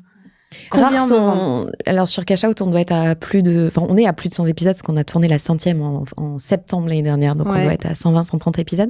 En tout cas, je me souviens d'un épisode en particulier et c'était un industriel qui raconte qu'il avait en fait identifié 3 racheteurs potentiels. Ouais. Qu'il avait été voir sur quel système d'information ils étaient, comment ils fonctionnaient. Il avait changé tout son système d'information pour être raccord avec celui du potentiel acheteur en amont. Il les avait tous rencontrés. Et en fait, tout avait été ultra préparé, millimétré. Mais c'est un cas parmi parmi beaucoup plutôt. Ouais. Enfin, il y a très peu de cas sur l'ensemble des épisodes. Et c'est vrai que souvent, aussi, les entrepreneurs sont dans « est-ce que je repars sur une levée ?» Ou est-ce qu'on va me racheter ? Parce que souvent, les 2 options sont ouvertes en même temps. On n'est pas que dans une strate de je vais vendre. Non, c'est vrai. Et c'est pas exactement la même stratégie. Néanmoins, je pense qu'il faut quand même travailler les deux en parallèle, tu vois, et ça dès le jour 1. parce que ton marché peut être amené à consolider, parce que tu vois, ça peut être le seul moyen de te développer, parce que tu sais pas ce qui se passe côté levée de fonds. Si d'un coup tout s'écroule, faut que tu aies une autre option. Enfin, et vice versa. Enfin, je pense que. Et puis parfois c'est plus intéressant de te structurer grâce à un rachat que par une levée de fonds, parce que c'est ce qui correspond le mieux à l'entreprise et au marché à ce moment-là. À ce moment-là, exactement. En fait, il faut vraiment les deux. Donc c'est ça. Donc en fait, aujourd'hui, pour moi, il y a une urgence à travailler ce sujet. Tous les fonds à qui je parle te disent qu'à un moment donné, ils ont des exits en stand-by, tu vois, et qu'il va falloir que ces exits se fassent. Et surtout, on voit trop d'exits aux États-Unis. Alors, moi, je suis ravie quand il y a un exit pour un entrepreneur, parce qu'en fait, en réalité, il y a toujours un moment donné où il faut qu'il y ait soit une passation, soit on grossit grâce à un rachat, soit il faut qu'il y ait un retour aussi d'investissement pour les investisseurs, etc. Enfin, il y a plein de bonnes raisons de faire des exits. Et si c'est aux États-Unis, c'est aux États-Unis. Néanmoins, je trouve que c'est dommage, c'est pareil, qu'on n'ait pas au moins une option européenne en face, tu vois. Oui, c'est ça, parce qu'ils sont où aujourd'hui les acheteurs de la French Tech? Ils sont beaucoup plus aux États-Unis. Ouais. En Europe, il ne se passe pas grand-chose. En fait, c'est pas un problème franco-français. Non, c'est un problème européen. Tout à fait. Exactement. Et sur même question que tout à l'heure, quand je te posais la question sur je choisis la French Tech, tes confrères, on va dire consoeurs européennes, on se mobilise comment là-dessus, sur des boîtes, je sais pas, en Allemagne, UK, ailleurs? Sur les exits. Non, mais c'est la même chose. C'est un peu le néon. C'est aujourd'hui, enfin moi j'ai regardé s'il y avait des programmes qui existaient, s'il y avait des choses qui, enfin il y a rien. On a réuni un board autour de nous pour lancer ce programme sur les exits. C'est d'abord cette étude. On a de plus en plus de partenaires qui la relaient. On veut vraiment avoir la plus grande étude possible et on la veut pas que française. On mobilise, tu vois, les présidents des French Tech en Europe et à l'international pour qu'ils réalisent eux aussi des interviews sur le sujet, pour documenter le sujet, pour voir ce qui se passe un peu dans les autres pays. Donc à terme, écoute, je pourrais venir te donner les enseignements avec de plaisir. Cette étude pour comparer dans les différents pays européens. Ouais. Mais de ce que j'entends pour l'instant et à ce stade, il n'y a pas grande différence entre France et Europe. C'est plutôt un problème européen. Donc, tu vas en faire une de tes priorités, ce sujet, mais je me souviens d'ailleurs que tu l'avais annoncé lors de ton investiture, je sais pas si on dit comme ça, investiture, prise de poste. Ouais. Ça m'avait marqué, tu avais dit, là, il va falloir qu'on accompagne nos startups dans ce sujet qu'est l'exit, et donc on a hâte d'avoir le résultat de cette étude. Comment t'envisages 2027 pour la French Tech ? C'est une bonne question que je me pose depuis mon arrivée et c'était, je pense, une des surprises en arrivant, où j'avais l'impression que 2027 était très très éloigné. Tu vois, j'ai commencé en 2024, moi je me posais pas du tout la question et je me suis rendu compte que malgré tout c'était une question à se poser très rapidement. Parce que la French Tech est quand même très associée à l'appui politique qu'elle a pu avoir et qui, pour moi, est nécessaire de maintenir dans le futur. Nos startups qui créent l'innovation, c'est notre économie de demain, tu vois. C'est elle qui fait que nos entreprises traditionnelles vont être compétitives, c'est elle qui apporte le progrès, etc. Mais aujourd'hui, on sent bien qu'il y a un peu un amalgame parfois qui est fait. Et donc, en tout cas, moi, la conclusion que j'en ai eue, tu vois, en arrivant, ce que j'ai toujours dit à mes équipes, c'est que c'est hyper important qu'on surcommunique sur l'impact économique de la French Tech, sur les emplois qui sont créés, sur ce que ça apporte aujourd'hui, sur ce que ça va apporter demain, sur l'urgence d'avoir nos propres champions. Et sur la compétitivité de la France, sur les questions de souveraineté. Et aussi de mieux communiquer, et ça c'est notre rôle, et c'est, tu vois, ce que je faisais un peu au début de ce podcast, mais sur le progrès qui a apporté aussi pour tous en fait. On s'en rend pas toujours compte, c'est dans notre vie quotidienne, en fait on le voit pas, mais c'est grâce à ces technologies qu'on a des meilleurs parcours de santé, tu vois, qu'il y a des choses dans notre quotidien qui se transforment en fait. Et donc voilà, pour moi l'enjeu il est là, il est vraiment de dire que cet écosystème tech, il est indispensable à tous. C'est nos emplois, c'est notre compétitivité, c'est le fait qu'on va vivre dans une société où on améliore les choses, tu vois, progressivement. Mais pour ça, on a besoin du soutien. En fait, on a besoin du soutien de l'ensemble de l'écosystème et on a aussi besoin du soutien politique. Donc moi, c'est ce message que j'ai envie de faire passer à tous ceux qui se présenteront au présidentiel, en fait. C'est un sujet qui nécessite qu'on aille tous dans le même sens et il y a urgence que les politiques, que l'écosystème en entier continuent à mettre ses efforts sur accompagner ces entreprises parce que en fait elles sont plus que nécessaires. Donc, et selon toi, ouais. et sans forcément pointer du doigt un parti en particulier, mais selon toi, sur l'ensemble de l'échiquier politique, est-ce que on a conscience de ça à date? Honnêtement, je ne sais pas. C'est une question que je me pose et sur laquelle je mettrai tous mes efforts et je le fais déjà, tu vois, pour partager les infos et des datas concrètes. Alors ça, c'est aussi ma casquette parce que je viens du privé, mais j'essaie de mettre des datas derrière toutes ces actions, derrière les emplois, derrière, tu vois, les vies sauvées. En fait, je pense que ça, c'est important derrière notre compétitivité, tout simplement. Et ces infos, parce que c'est du concret. Je les partage au plus grand nombre et on a vraiment, on met vraiment toute mon équipe cet effort dessus pour que ça fasse partie du programme de toutes les personnes qui vont se présenteront, présenter. parce que c'est un sujet économique en fait, tu vois. Oui. Ce n'est pas qu'un sujet politique, c'est surtout c'est pas un sujet et stratégique. En fait, c'est un sujet stratégique et économique et on a le besoin du soutien des politiques, quels qu'ils soient, pour porter ces sujets, parce que ça nous dépasse largement à l'international, continuer de faire rayonner notre tech et de s'assurer que on arrive à créer ces fameux champions. Eh bien, on peut dire que dans les mois qui viennent, tu vas avoir du boulot. Et en fait, c'était une de mes surprises parce que finalement, je voyais ça beaucoup plus loin, alors qu'en fait, c'est quelque chose qu'on fait déjà depuis des mois. Ouais. En fait, c'est un sujet qui est... qui a de longue haleine. Clé. D'évangéliser. Ouais. Et on voit bien qu'on a besoin de le faire en permanence, sinon, hop, on oublie un peu, on dépriorise un peu, tu vois, le vu sujet le nombre des de startups. sujets. Exactement. Allez. Allez, relaxez-vous. Et maintenant, on parle de vous ? On a déjà quand même pas mal parlé de toi, mais bon. Bon, d'habitude, je commence cette rubrique par toujours la même question, mais là, je vais changer, je te la poserai après. On va rester sur la French Tech. Toi, tu arrives donc automne 2024. Clara Chapaz, tu remplaces Clara Chapaz, qui est alors nommée secrétaire d'État au numérique. Clara a été très, très identifiée. Comment on fait sa place quand on arrive après Clara ? Je pense que c'est pas tant la question de faire sa place, d'arriver après Clara, c'est de faire sa place alors que Clara est toujours là, puisqu'elle était ministre. Oui. Donc finalement, elle était toujours un peu en charge de la French Tech aussi.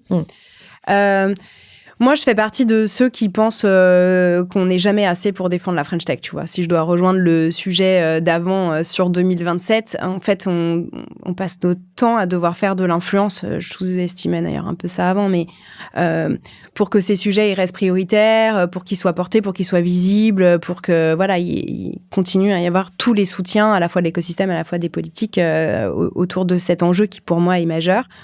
Le fait d'avoir Clara qui reste ministre et tant mieux, c'est deux personnes qui vont continuer à convaincre et c'est des personnes supplémentaires qui sont ralliées à la cause. Donc moi je vois plutôt ça de manière positive. Aujourd'hui, elle est sur son rôle à l'international, donc elle continue à le faire à l'international, ce qui est bien aussi. Et je vois à chaque fois que je me déplace à quel point c'est important.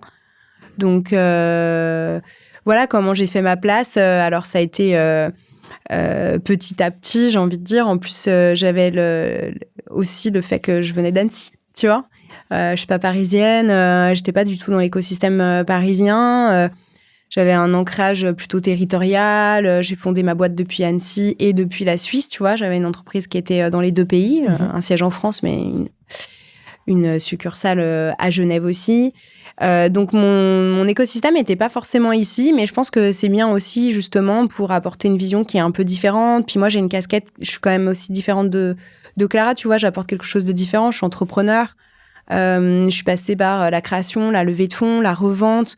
Donc voilà, c'est un point de vue qui est, je pense, différent. C'est ce qui fait aussi que, tu vois, j'ai été amenée à travailler sur des projets sur lesquels la mission French Tech s'était pas penchée, comme les exits. Que c'est aussi pour ça que j'ai mis le business en numéro 1 sur ma feuille de route, tu vois, avec le programme Je choisis la French Tech, côté public, côté privé. voilà, j'ai pris, je pense, des sujets un peu différents qui me semblaient essentiels dans cette période où on doit créer des champions. Retour un peu à ce qui est la priorité des entrepreneurs. Le business, les fonds, l'acquisition de nouveaux marchés, tu vois, et puis maintenant, les exits en plus. Et puis, la bonne nouvelle, c'est qu'on a une femme en plus pour défendre tous ses intérêts et tous ses sujets. Parce qu'il y a beaucoup de femmes, en fait, finalement, sur ce sujet-là. Donc, moi, je trouve ça bien. Et je me souviens donc de ce jour où tu as pris ton poste et où tu avais une ribambelle de gens qui t'attendaient pour te féliciter, un peu, tu sais, comme un mariage. Et ou un mariage où tu t'as pas choisi tes invités. Et t'étais là avec tous ces gens qui te félicitaient, tu faisais des sourires sur toutes les photos. Et je me disais, la pauvre, elle ne doit pas retenir la moitié des gens qui viennent la saluer. J'avoue que ça a été un choc. Je m'attendais pas à ça.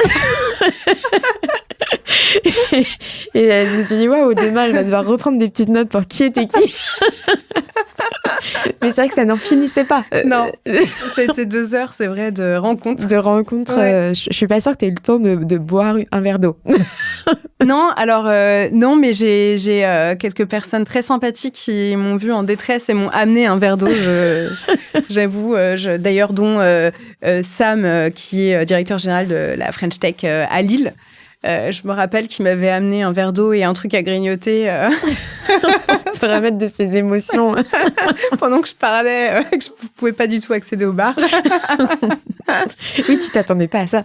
Non, je m'attendais pas à ça. Et honnêtement, c'est vrai que le côté public du poste, je m'en rendais pas compte depuis Annecy. J'avais pas l'impression à l'époque de voir la mission French Tech partout, tu vois, sûrement parce que j'étais pas dans l'écosystème qui la voyait le plus, en fait. Nous, en région, on se plaint plutôt de pas les voir assez parce que c'est vrai qu'on peut pas être partout et donc tu as le côté où tu as l'impression que tu les vois nulle part. Et quand j'ai postulé, j'habitais toujours à Annecy et donc ça a été vraiment un choc d'arriver le premier jour à l'événement de la rentrée de la French Tech. J'avais pas commencé officiellement mon job, d'être mis sur cette scène devant 400 personnes. Qui derrière sont toutes venues me voir. Je me suis retrouvée à faire des selfies. J'ai l'impression d'être une rockstar. Je me suis dit, mais qu'est-ce que c'est que ce truc? Ils sont fous. Je ne suis que Julie, humble entrepreneur d'Annecy, tu vois. Et ça, c'est vrai que c'est marrant. Je n'avais pas du tout vu cette partie-là du job avant. Ouais, et qui m'a fait très peur d'ailleurs. Je te cache pas que j'étais pas bien du tout. Tu t'es dit, est-ce que je vais supporter cette mise en avant? Ouais, j'ai fait 24 heures et ça revient un peu, tu vois, sur le sujet dont je te parlais, où moi, j'aimerais que les entrepreneurs soient plus visibles parce qu'ils ont des histoires incroyables à raconter, que la vie d'entrepreneur, c'est hyper dur et que j'ai envie qu'on partage un peu la vérité sur ce que c'est, mais aussi ce que ça apporte, tu vois. Mais en même temps, il faut accepter ce rôle d'être public et visible. Et en fait, ça, c'est hyper difficile, hein. Tu vois, le dicton pour vivre heureux, vivons cachés, malgré tout, il est vrai. Quand t'es dans ton propre écosystème familial, amical, en fait, c'est là où t'es le mieux. Quand tu commences à être public, c'est pas évident. Et c'est vrai que je pense que j'avais pas été préparée, je m'attendais pas à ça du tout à ma prise de poste et dans les 24 premières heures, tu vois. Et les premiers mois, oui, il a fallu que j'accepte et ça a été difficile. Et aujourd'hui, quand je vois que c'est un moyen d'aller convaincre, tu vois, c'est un moyen de mobiliser, d'embarquer les investisseurs, d'embarquer les clients. Quand je vois des résultats concrets, maintenant, j'ai plaisir à le faire. Parce que je vois l'impact que ça peut avoir. Mais au début, non, je pense que... Ce grand baptême ne reste pas un de tes meilleurs souvenirs. Non, je pense que... Non, ça a été difficile. Tu l'as dit, avant d'être à cet endroit, tu as été entrepreneur. Dans ce rôle d'entrepreneur, tu avais moins ce rôle de prise de parole et de visibilité, même si tu avais certainement des enjeux aussi sur le territoire côté Nice ou côté Genève. En fait, je l'avais différemment. Je pouvais faire des prises de parole pour vendre ma boîte, mais du coup... J'étais plus en mode vendeuse, tu vois. Ouais. Je suis là pour vendre ma boîte. Et t'incarnais ta boîte. Et j'incarnais ma boîte. Et puis, j'avais une parole libre. C'est-à-dire que, si je dis quelque chose qui plaît pas, c'est pas grave, parce que c'est moi, Julie, c'est moi, ma boîte, tu vois. Là, j'ai eu d'un coup la pression de l'État sur les épaules en me disant, déjà, il y a beaucoup plus de gens qui m'écoutent, tu vois. Donc, si je dis une bêtise, quelque chose qui... En fait, c'est plus une peur, parce que j'ai pas de raison que je dise une bêtise, si tu veux, mais tu vois, tu as cette peur quand même de dire quelque chose qui pourrait avoir un impact négatif pour quelqu'un, ou pour l'État, ou pour la ministre. Enfin, tu vois, en fait, ça te met quand même une pression supplémentaire. T'as beaucoup plus de sujets que ton propre sujet de ton entreprise que tu connais par cœur, puisque c'est toi qui l'as fondée et qui la dirige, tu peux pas te tromper. Là, t'as plein de sujets à maîtriser et t'es le porte-parole de plein d'entrepreneurs différents, dans des sujets différents. T'es le porte-parole de tellement de secteurs que si tu dis quelque chose... Enfin, tu vois, moi, j'avais un peu cette pression de dire, mais je veux pas décevoir et je veux... Et pas dire une grosse boulette. Non, et je veux bien représenter le secteur et je veux passer les messages importants pour eux parce que chaque secteur, chaque entrepreneur, a finalement des enjeux qui peuvent être différents, tu vois. Dans ton équipe, tu as des gens qui sont, entre guillemets, spécialisés sur certains secteurs pour te donner des fiches, des infos, etc., très précises sur chacun des secteurs. Parce que, comme tu le disais, entre une deep tech et une head tech, par exemple, on est quand même pas du tout sur les mêmes sujets. C'est ça. Et alors, oui, heureusement, ils me donnent des infos, etc. Et puis, mais il a aussi fallu que tu vois, prendre le temps que moi, je comprenne mieux les écosystèmes et que j'ai une vision aussi un peu plus globale. Par exemple, j'ai des personnes qui accompagnent des startups, donc elles ont des infos très précises sur... certaines startups, mais moi, il faut que j'ai la vision plus globale en parlant à un maximum de chefs d'entreprise, par exemple. Tu vois, et en fait, il y a un peu de niveau. Donc, il a quand même fallu quelques mois pour que je me sente suffisamment à l'aise de dire, OK, voilà comment je peux fonctionner. Puis si je sais pas, voilà là où je peux aller chercher les infos. Et puis, OK, voilà, maintenant, je commence à comprendre vraiment, tu vois, qui a besoin de quoi. Mais il y a eu deux, trois moments un peu improbables. Je me rappelle peut-être le premier mois où on me dit tiens, à 8h du mat, tu vas aller pitcher la tech bio en opposition à la biotech à l'ouverture d'un mouvement en anglais devant que des scientifiques médecins. Ah oui, super. Je me suis dit mais c'est l'enfer. Mais pourquoi j'accepte? Mais ils connaissent bien plus de choses que moi, tu vois. Et puis après, voilà, t'apprends qu'en fait, t'as quand même des messages à leur passer et c'est important voilà, de le faire, quoi dire, etc. Mais c'est vrai que c'est pas... Enfin, t'as pas de guide quand t'arrives, quoi. Ouais. Tu vois, c'est autre chose que de diriger une entreprise, c'est très différent. Et puis, tu as des notions politiques que tu n'as pas dans ton entreprise, vu qu'il n'y a que toi dans ton entreprise. Complètement. Complètement, t'es maître à bord dans ta boîte. Enfin, tu vois, t'as tes investisseurs, mais moi, j'avais des investisseurs super avec qui vraiment... à qui je pouvais demander de l'aide plus qu'autre chose, tu vois. Donc, c'était très différent. Ouais. Bon, vraiment, ça n'a rien à voir avec diriger une entreprise. On perd tous ses repères, tu vois. Tu diriges ta boîte, tu as des leviers, c'est ce que je te disais, mais financiers déjà. Tu as des leviers en termes d'outils, tu vois, les outils que tu vas utiliser. Tu as des leviers évidemment humains, comment tu vas structurer ton équipe, etc. Puis là, tu arrives et en fait... tu as un écosystème qui est énorme et ce que tu dois faire, c'est faire en sorte qu'il fonctionne, qu'il aille dans la bonne direction, qu'on engage tous des actions vers des priorités, tu vois, communes. Sinon, ça marche pas. Si chacun fait des trucs différents dans son coin, en fait, t'arrives jamais à avoir des résultats concrets. Et donc, ton levier, c'est l'influence. Tu vois. Et ça, je l'avais pas finalement dans ma boîte, dans pas à ce niveau-là. Ouais. Donc, très différent. Qu'est-ce qui t'a fait sauter le pas de l'entrepreneuriat, justement, à l'époque? Ah ouais, bonne question. Alors, mes amis te diront que j'ai toujours voulu être entrepreneur et qui se demandaient quand est-ce que j'allais le faire, tu vois. Je m'en rendais pas compte. Je pense que ça a été une succession d'étapes. Moi, j'ai travaillé 7 ans dans l'horlogerie, mais j'étais le bras droit du fondateur et CEO d'une marque horlogère qui s'appelle Franck Muller. Donc, j'étais un peu ce qu'il a... D'ailleurs, il m'appelait le pompier, tu vois. Genre, va éteindre les feux, quoi. Il y a un problème, tu vas le régler. Il y a un truc à améliorer, tu vas le faire. T'étais déjà couteau suisse. La boîte, ce que d'autres appelleraient couteau suisse. Et je pense que ça m'a vraiment formée aussi à l'entrepreneuriat, tu vois.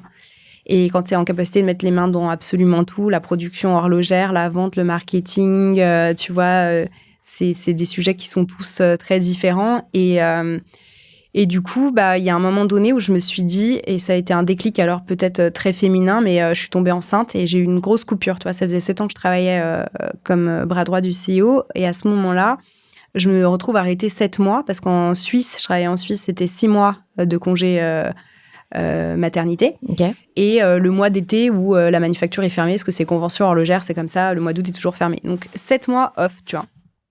Et 7 mois, c'est long en fait. Donc d'un coup, je prends du recul sur mon job et je me rends compte que je suis en méga zone de confort intellectuel. Je connais tout, même si les projets sont différents, j'apprends plus rien. Je suis bien payée, on va pas se mentir. En Suisse, t'es quand même bien payée. C'est l'horlogerie, c'est le luxe. Enfin, c'est royal comme condition de travail. Enfin, franchement, ça fait Le rêver cadre est beau, n'importe en qui. plus. Le cadre est incroyable. Tu peux aller skier c'est le ça. week-end. Et nos bureaux, c'était un château au bord du lac. Enfin, Ok. juste, tu vas travailler, t'es dans un des plus beaux lieux autour de Genève. Enfin, c'est incroyable. Et en même temps, je me dis, mais en même temps, intellectuellement, t'es pas challengé du tout. Et du coup, je reviens de congé maternité et je pose ma démission le jour de mon anniversaire, sans filet, en me disant, comme ça, t'auras pas de choix. Et tu te fais un cadeau pour l'avenir, mais en fait, c'est en gros pour un petit coup de pied aux fesses, tu vois. D'autres de mon entourage m'ont dit, t'es complètement folle, ma fille, on va pas se mentir. Qu'est-ce que tu es en train de faire? Ça va pas bien. T'as fait quoi pour ton anniversaire? J'ai posé madame. Ça va pas du tout dans ma tête, qu'est-ce qui se passe? C'est le postpartum, je sais pas. Et en fait, c'est vrai que ça m'a mis... ça m'a obligée. Je me suis intéressée à ce que j'avais vraiment envie intellectuellement. J'ai commencé à faire des formations. Puis petit à petit, j'ai lancé une asso, les Creative Mornings, tu vois, qui était... Alors, j'étais déjà beaucoup dans l'animation de communauté quand même. J'adorais ça, finalement. Animation de communauté d'indépendants dans ma ville, mais c'est une asso mondiale. Il y en a dans 170 villes, tu vois, partout dans le monde où tu organises des événements sur des thématiques communes, etc. Et là, je rencontre plein d'indépendants. Et puis là, je me dis, j'aurais trop aimé travailler avec eux quand j'étais dans l'horlogerie, mais je les trouvais pas, etc. Et de fil en aiguille, et c'est comme ça que j'ai créé Coworkies, qui était une plateforme pour mettre en relation clients et freelance. Et donc, ça m'a mis le pied à l'étrier et je me suis lancée dans l'entrepreneuriat absolument comme ça, en fait, tu vois, en suivant ma curiosité intellectuelle et mon envie de me former, de rencontrer des gens. De construire quelque chose. Qu'est-ce qui t'a le plus construite dans cette expérience? Alors franchement, en fait, je pense que moi, je suis quelqu'un qui aime apprendre et t'apprends tous les jours quand t'es entrepreneur. En fait, tu fais jamais le tour. T'as toujours quelque chose à faire de plus, tu vois, un nouveau levier à activer, des gens à rencontrer. En fait, c'est sans fin. Une entreprise, c'est ce que t'en fais toi. Donc, t'as un terrain de jeu qui est complètement illimité. Vous avez un message. Tu as vendu ton entreprise il y a quelques années. Passer de dirigeante qui prend toutes ses décisions opérationnelles, stratégiques, RH, etc. Donc passer de ce statut à devoir composer avec de nouveaux dirigeants qui ont leur mot à dire sur ce que tu as construit, comment tu l'as vécu, comment tu t'y es préparé ou pas d'ailleurs. Tu peux nous dire qui c'est? Donc Xavier, c'est un de mes anciens associés chez freelance.com. On était au Comex tous les deux du groupe freelance.com qui m'a racheté. Et lui aussi est entrepreneur. Il a vendu son entreprise à Freelance très peu de temps avant moi, genre deux mois avant moi. Donc vous avez été les deux babies à arriver au Comex ensemble. Ouais, en fait, ce qui s'est passé, c'est marrant, c'est que freelance.com n'était pas si gros que ça. Il y avait 80 collaborateurs quand ils nous ont rachetés. C'était en quelle année? En 2021. On a commencé en 2020 à discuter, mais on a signé début 21 officiellement. Et la boîte avait combien de temps? Mon entreprise, moi j'ai fondé fin 2016, en gros 2017. Donc j'avais 3 ans quand j'ai commencé à discuter de rachat et les quelques mois, le temps de le faire. Quoi. Ouais, exactement. Et donc, Xavier était racheté juste avant ou juste après? 2 mois avant moi. Et Xavier, il avait genre 60 collaborateurs quand même. Donc, avec Inops, une entreprise qui faisait aussi de la mise en relation, grand compte, start-up, mais freelance, mais pas freelance, lui. C'était les salariés des petites ESN. Okay. Donc, en fait, il allait travailler avec des ESN ultra spécialisés, par exemple dans l'intelligence artificielle, la data, etc. Et au lieu de placer des freelances auprès des grands comptes, il plaçait les collaborateurs des petites ESN qui n'avaient pas leurs entrées chez les grands comptes. Très clair. Donc, un business model assez proche du mien, mais quand même un peu différent. Et on arrive en même temps, quasiment. Et donc, en fait, ensemble, on a réinventé l'aventure freelance.com qui faisait plutôt du portage salarial et un peu de mise en relation grand compte avant qu'on arrive. Et donc, ensemble, on a réinventé un peu l'histoire avec, dans le COMEX, des salariés du groupe freelance.com, 2 membres d'Inops. Et donc, on était un mix d'entrepreneurs et de salariés du groupe historique. Et on est passé de 80 collaborateurs freelance quand ils nous ont rachetés à 300 en 2 ans, de 600 millions de volume d'affaires à 1 milliard quasiment. Tu vois. Ouais. Donc ça a été une aventure de croissance, sachant que ce qui différenciait aussi, c'était que l'entreprise, elle était cotée en bourse. Donc, c'est pas du tout la même gestion quand t'es coté en bourse. 1 euro est 1 euro. Tu fais hyper gaffe à ta com financière. Enfin, en fait, ça n'a rien à voir par rapport à quand t'es une start-up et où tu racontes ce que t'as envie de raconter aussi, tu vois. Je dis pas du tout que tu mens, mais t'es pas obligé de donner un détail sur tous tes comptes. Enfin, tu vois. Et donc ça, c'est une gestion d'entreprise qui est complètement différente. Et donc, effectivement, je suis passée de solo dans ma boîte, tu vois, avec des investisseurs absolument adorables qui m'apportaient, tu vois, des conseils. Mais j'étais vraiment maître à bord. Et d'abord, j'étais complètement majoritaire dans mon entreprise. Donc, j'étais vraiment maître à bord. D'un coup... Au milieu des montagnes, je précise. Au milieu des montagnes. À la Défense. À la Défense. À la Défense, exactement. Dans la grande arche de la Défense. Donc, effectivement, ça aussi, c'est très différent. Et d'un coup, je me retrouve à co-diriger un groupe qui est coté en bourse, qui a plusieurs activités avec des profils très différents dans le COMEX. Et à gérer mon intégration, mais aussi, j'ai pris un rôle très vite, du coup, dans le groupe transverse, en fait. Mon intégration, elle s'est faite assez vite. Et donc, du coup, je suis restée quand même 2 ans dans le groupe. Donc, pour répondre à Xavier, qui était mon associé et partenaire pendant ces 2 années, non, j'étais pas préparée. Mais oui, j'en avais très envie. C'est-à-dire que j'ai créé mon entreprise, tu vois, sur une première étape, le produit, l'acquisition des premiers clients. J'avais des milliers de freelance. On avait réussi à créer une communauté. Mais la next step, soit je la faisais avec des investisseurs sur une série A, sauf que on parle de février 2020 quand j'ai pris cette décision. Timing parfait. Timing parfait. Soit je voyais mon développement autrement, et c'est ce qui s'est passé, c'est que pendant cette période de Covid, j'ai parlé à mes concurrents. Un avantage d'être une femme, c'est qu'ils m'ont moins vue en compétition, tu vois, et donc ils m'ont livré un peu leur stratégie, où ils en étaient, etc. Et donc ça m'a permis d'avoir des discussions qui ont abouti sur cette offre. En fait, j'ai même eu 5 discussions très avancées, 3 offres d'achat en 1 mois. Ok.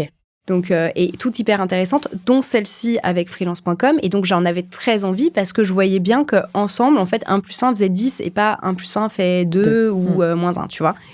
Et que toute seule, j'aurais pas été capable de ça. Donc, moi, je leur amenais la plateforme. Ils n'avaient pas d'outils, ils n'avaient pas de plateforme comme ça, full automatisée, déjà pour adresser le marché des SMB, mais aussi pour créer des parcours automatisés pour les grands comptes. Ils n'avaient pas cette animation de communauté freelance. Donc moi, j'apportais ça à un groupe qui, lui, était référencé chez tous les grands comptes, là où moi, j'étais trop petite pour l'être encore, tu vois. Donc, on avait des époques où on avait des très grosses ETI, par contre, en client, mais on n'avait pas du CAC 40. Ni des marchés publics. Donc, ça t'ouvrait aussi ces portes-là. Et donc, exactement, ça m'a ouvert ces portes-là. Et est-ce que ça a été... c'était sa deuxième partie de question. Comment tu l'as vécu ? Comment je l'ai vécu je pense que au début, je l'ai vécu de manière un peu...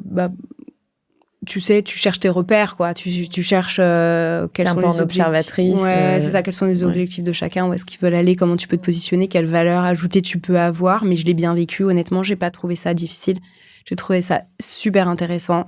Est-ce que le challenge intellectuel était encore intéressant par rapport à tout ce que tu avais déjà fait avant ? Là, tu rentrais dans encore une autre dimension. Ouais, en fait, c'est ça. Et la curiosité aussi de ce que ça allait t'apporter, comme comment tu gères une boîte de cette envergure, devait être aussi passionnante et stimulante.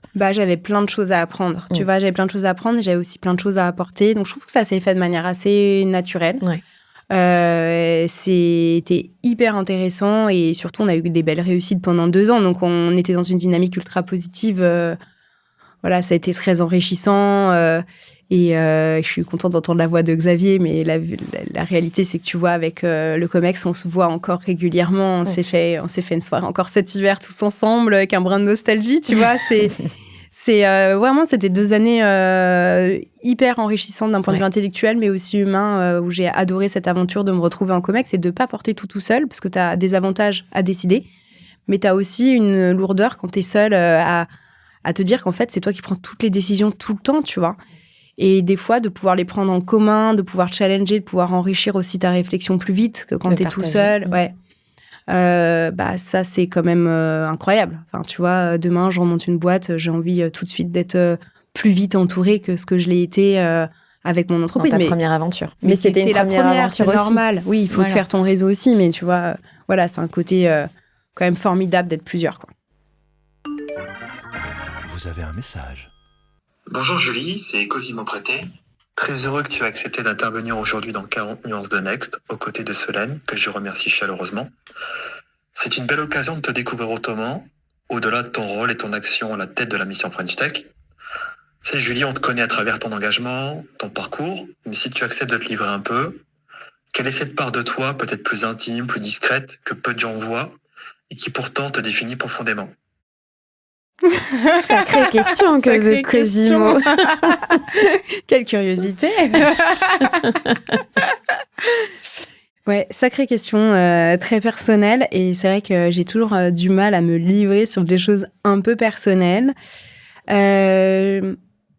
Alors, peut-être si je dois faire un peu le lien quand même avec la tech, tu vois, une des raisons pour lesquelles j'ai autant envie de me battre aussi pour défendre et mettre en lumière les super entreprises qu'on a en France, c'est parce que je pense qu'il y a beaucoup de choses qu'on peut améliorer dans notre quotidien.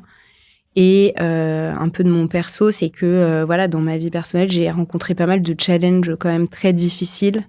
Je pense à la maladie de ma maman. Je l'ai perdue il y a 2 ans d'un cancer qui ne se soigne pas en France et qui pourtant est de plus en plus courant, tu vois.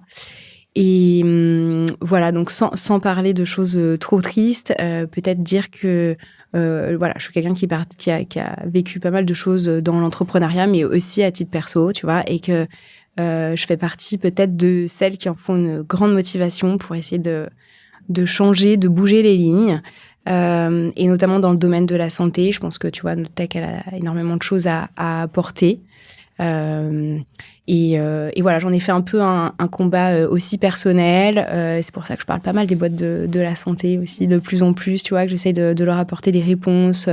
Encore la semaine dernière, en faisant un petit déjeuner avec des investisseurs pour rencontrer à Future for Care, tu vois, nos startups. Parce que on a des entreprises qui pourraient sauver des vies, tu vois, et qui doivent vraiment passer à l'échelle et qui ne le font pas. Moi, je me suis retrouvée dans une situation où, tu vois, en fait, à côté des parcours, je pense qu'il y a des milliers de gens qui vivent ça en France. T'es malade ou t'as un proche qui est malade et on te dit qu'il n'y a pas de médicaments. Enfin, tu vois qu'aujourd'hui, la recherche n'a pas abouti sur des protocoles qui vont te permettre de guérir. Donc, en gros, bah, tu sais que tu vas mourir. Il y a une forme d'impuissance injuste. Il y a une forme d'impuissance. Et puis, en même temps, tu sais que partout dans le monde, tu as quand même des hôpitaux qui, de manière indépendante, travaillent sur des nouveaux remèdes ou veulent utiliser des technos pour essayer de, tu vois, raccourcir les temps de recharge de médicaments, ce qu'on se disait. Il y a peut-être des essais cliniques, etc. Mais tu n'as pas accès, en fait. Comment tu fais ?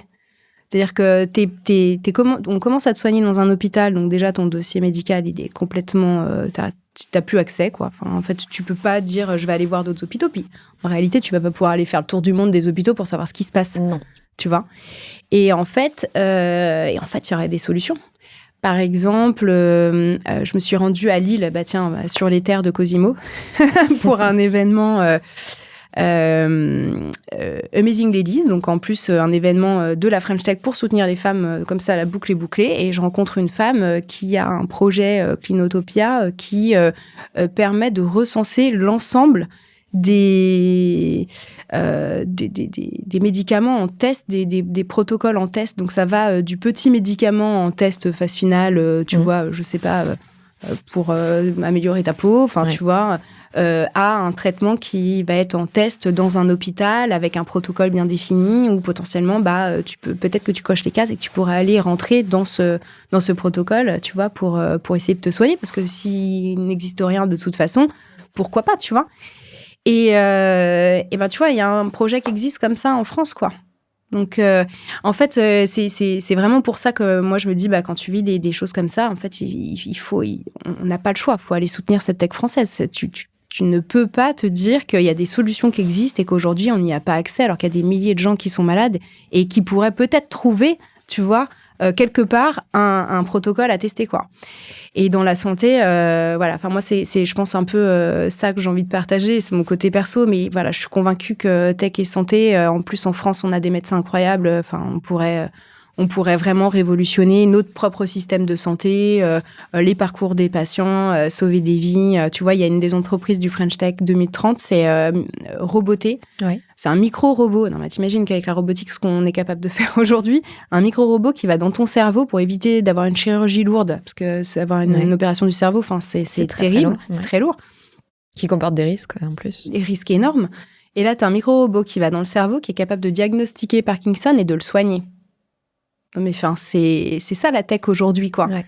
C'est-à-dire que t'as finalement de l'intelligence artificielle ou de la robotique qui sont appliquées au domaine de la médecine en amont, qui permettent vraiment de transformer la manière dont on soigne ou dont on diagnostique ou la manière dont on crée des médicaments. Et ça se crée en France. Et est-ce qu'ils ont les financements pour se déployer ? Eh bien non, c'est vraiment le problème, c'est que on est toujours sur ce fameux scale des entreprises. Comment tu aides ces entreprises à scaler ? En plus, c'est des milieux qui sont souvent très réglementés. Donc pour moi, on a un vrai enjeu. Enfin, c'est une priorité. Demain, la France pourrait devenir le champion, tu vois, de la robotique et de l'IA dans le domaine appliqué à la médecine. On pourrait transformer nos hôpitaux, on pourrait transformer les parcours, on pourrait accessoirement transformer notre manière de gérer quand même. On parle d'argent public aussi dans les hôpitaux. On a un système de santé qui a été à la pointe et qui doit le rester. Et on a aujourd'hui des innovations sur ces secteurs. Donc voilà, moi j'en fais un peu un combat personnel, tu vois. Eh bien, ça s'entend et on espère que ce combat, il va être gagné et qu'il va y avoir des investissements, du scale sur ces sujets-là, plein d'avenir parce que, comme tu l'as dit, c'est ça la tech aussi. Exactement. Alors, la question que j'adore poser à chaque fois, c'est à quoi tu rêvais quand tu étais petite ? Tu rêvais de faire quoi comme métier ? Alors c'est marrant parce que je pense qu'en fait je changeais d'avis mais tout le temps. En fonction des gens que tu rencontrais. je pense que je suis quelqu'un de très curieuse. J'aime bien découvrir des secteurs en fait. Et c'est d'ailleurs pour ça que j'ai fini entrepreneur parce que c'est ce que je te disais, quand tu es entrepreneur, tu apprends tout le temps et tu rencontres des gens tout le temps. Mais je suis passée par je veux être avocate je veux être... alors ça, c'est ma cousine, je me rappelle, me mettait des gros no-go. Je lui disais, mais si, c'est super intéressant. Je veux être, tu sais, moniteur d'auto-école. Ah, oui. Et pourquoi pas Ouais, je vais être hôtesse de l'air, comme ça je vais voyager tout le temps. Voilà. Et je changeais clairement tout le temps. Et après, en grandissant, donc ça c'est vraiment enfant, tu vois, après en grandissant, je me suis quand même très vite mise sur je veux être entrepreneur, un jour j'aurai ma boîte, etc. T'avais des exemples autour de toi ? Voilà, c'est un peu là-dessus que je voulais aller. C'est que je pense qu'on devient ce qu'on voit en fait. Si t'as aucun exemple autour de toi, t'as plein de médecins qui ont des enfants qui deviennent médecins, tu vois, t'as plein de profs qui ont des enfants qui deviennent profs, parce que en fait, ça t'inspire et ça t'apprend à connaître un métier au travers de tes parents, de tes proches, ton parrain, ta marraine, tes oncles et tantes, etc. Donc oui, moi j'avais quand même des entrepreneurs, pas premier degré. Mes parents n'étaient pas entrepreneurs, mais mes grands-parents et arrière-grands-parents étaient entrepreneurs. Okay. Tu vois, j'ai même une arrière-grand-mère du côté de ma maman qui avait une agence matrimoniale. Énorme. Et qui mariait rue de Rivoli, tu vois. Et elle mariait les Français pendant la guerre, voilà. Elle a marié des gens dans ma famille. Enfin, tu vois, c'est trop marrant. Et du côté de mon père aussi, j'avais plein d'entrepreneurs. Mes grands-parents avaient des premières entreprises qui importaient les grues. Après, ils avaient une entreprise de parquet. Enfin, tu vois, en fait, j'ai une entreprise des armateurs aussi qui faisaient tu vois, les bateaux, les anciennement Compagnie Paquier, anciennement SNCM et tout, qui faisaient les bateaux entre Marseille, la Corse, le Maghreb, l'Italie et tout ça. Enfin, tu vois, en fait, moi, je me rappelle petite, ma grand-mère, elle me traînait avec elle dans son entreprise de parquet et puis elle me donnait, je sais pas, de quoi faire de la compta. Et tu vois, elle me disait, tiens, additionne les tickets là. Tu faisais les bons de commande. Ouais, c'est ça. Et je trouvais ça génial et ça sentait trop bon le bois. Enfin, tu vois. Et oui, je pense que, en fait...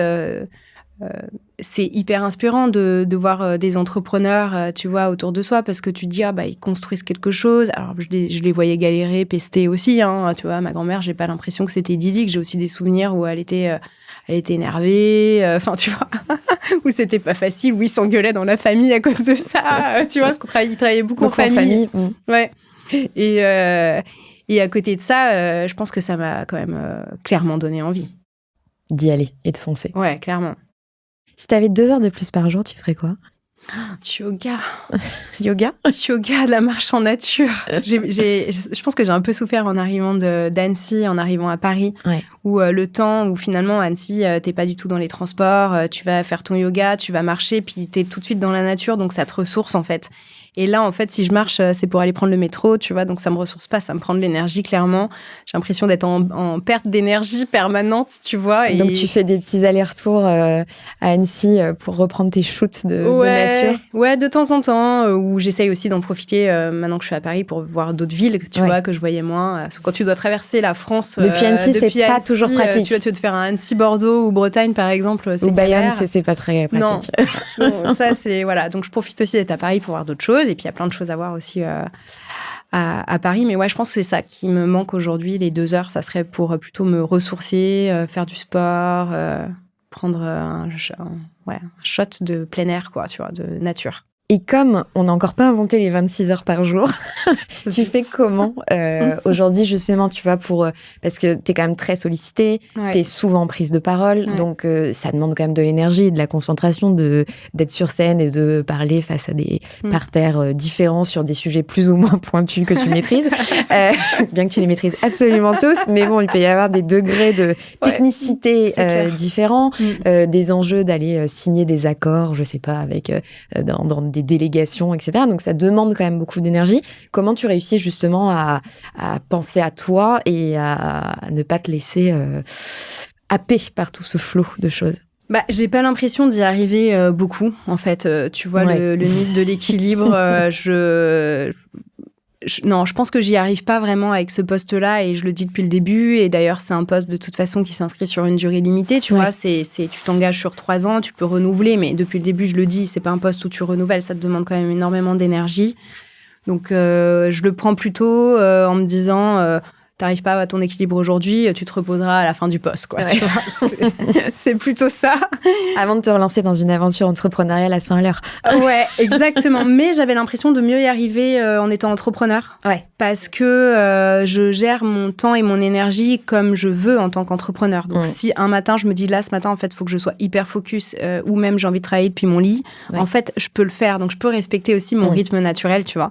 Oui, là, la visio avec des délégations depuis ton lit, c'est plus compliqué quand même. Alors que là, il y a beaucoup de présentiel, il y a beaucoup de prise de parole. En fait, mon agenda, il m'est imposé. Donc, que je sois fatiguée ou que je sois malade, le matin, je me lève et je dois faire ce qu'il y a à faire, tu vois. Et j'ai pas le choix.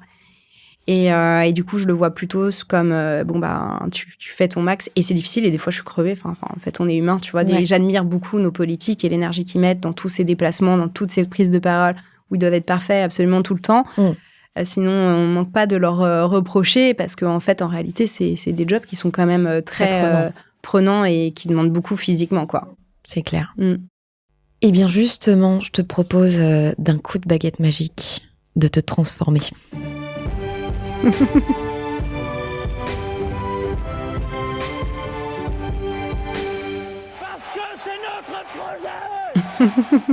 On l'adore, celui-ci. je pense que je suis même pas sûre qu'on va le changer en 2027 parce qu'on l'adore. T'as raison. Si tout d'un coup, 2027, c'est aussi en fait la fin de ton mandat, si on peut dire ça. Donc, si jamais ça te prenait comme ça et que tu devenais présidente de la République, quelle serait la première mesure que tu prendrais, et pourquoi? Bon, déjà, je tiens quand même à préciser à ceux qui nous écoutent que je ne me présenterai pas. Tu n'as pas de velléité de présidente. Je ne me présenterai pas. Je suis quand même quelqu'un qui vient du privé. J'adore entreprendre et j'adore, tu vois, pouvoir avoir une action rapide. Et c'est vrai que j'admire beaucoup le travail que font nos politiques et ça reste du temps hyper long.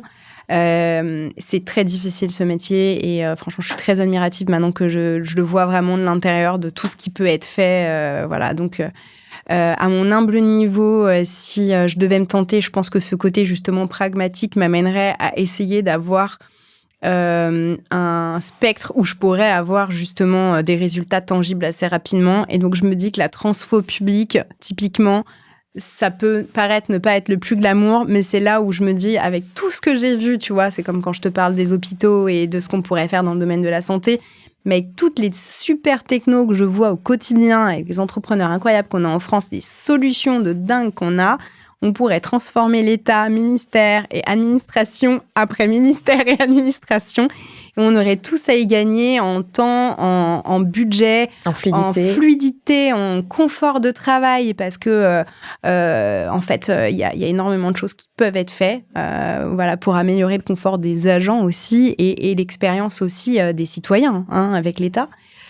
Donc, je pense que je me mettrai là-dessus parce que j'ai la sensation que je saurais exactement où aller piocher, comment faire pour transformer. Et j'adore la transfo. Accessoirement, j'ai aussi repris un executive master en change leadership l'année dernière. Donc, j'ai validé ma thèse en même temps que je faisais ma première année à la mission French Tech. C'était un peu too much, mais bon, si je ne l'avais pas fait là, je pense que je l'aurais jamais terminé. Donc, fallait le faire. Est-ce qu'il y a jamais de bons moments, en fait, de toute manière? Non, mais c'est vrai que c'était too much. Hein. Ouais. Ça s'est fini un peu dans les larmes. Alors, j'étais un peu genre... T'as pas beaucoup dormi. Non.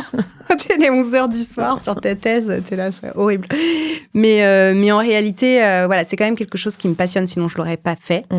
Et je pense qu'on a des solutions incroyables. On pourrait vraiment transformer, s'améliorer, tu vois, sur nos parcours, en fait. Agents, citoyens, enfin voilà. Et accessoirement, le budget aussi, qui est quand même important. On en parle beaucoup. Oui. Donc voilà, je pense que c'est ça que je ferais. Eh bien, écoute, on a hâte que tu sois aux manettes. En attendant, donc tu avais été choisie comme Sista par Cosimo Prete, donc qui t'a posé une question tout à l'heure. Si toi, tu avais dû choisir une femme entrepreneur pour parler à ce micro, tu aurais choisi qui et pourquoi? C'est une bonne question. Il y a beaucoup de femmes entrepreneurs que j'admire. Et je vais peut-être te partager le nom d'une femme entrepreneur qu'on n'entend pas assez. Tu vois, je te disais tout à l'heure, j'aimerais bien qu'on entende plus d'entrepreneurs.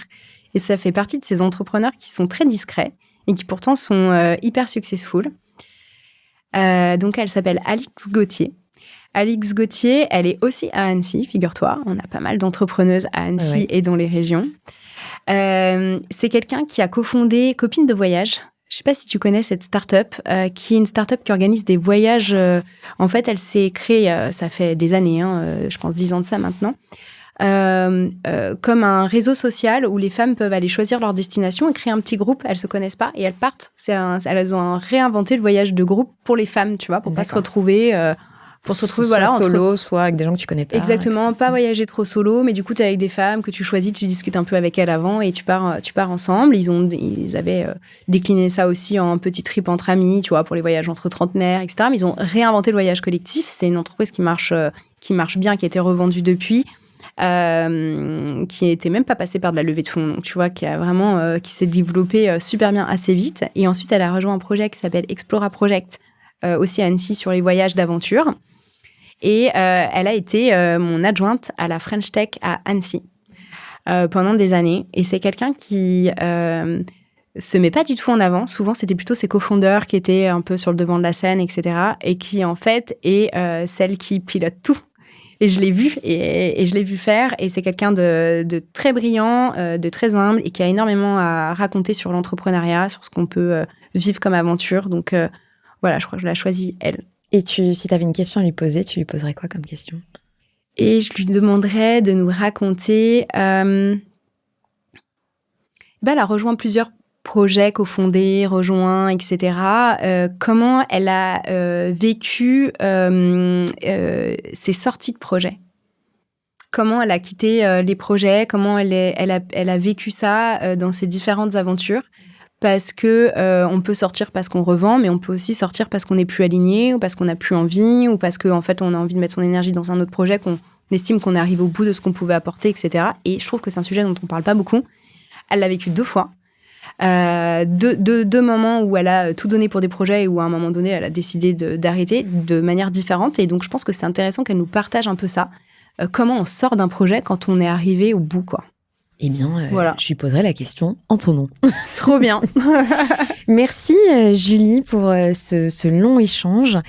Comme on sait que l'exit est un sujet qui te tient à cœur et que on a monté il y a 4 ans maintenant le podcast Cash Out, t'as accepté, je le dis en exclu, de venir nous raconter les montagnes russes de l'exit, de ton exit en tout cas, au micro de Cash Out. Donc on te dit à très vite sur les ondes de Feuille Blanche et merci beaucoup pour cet échange. Merci pour l'échange. À très bientôt. Feuille blanche.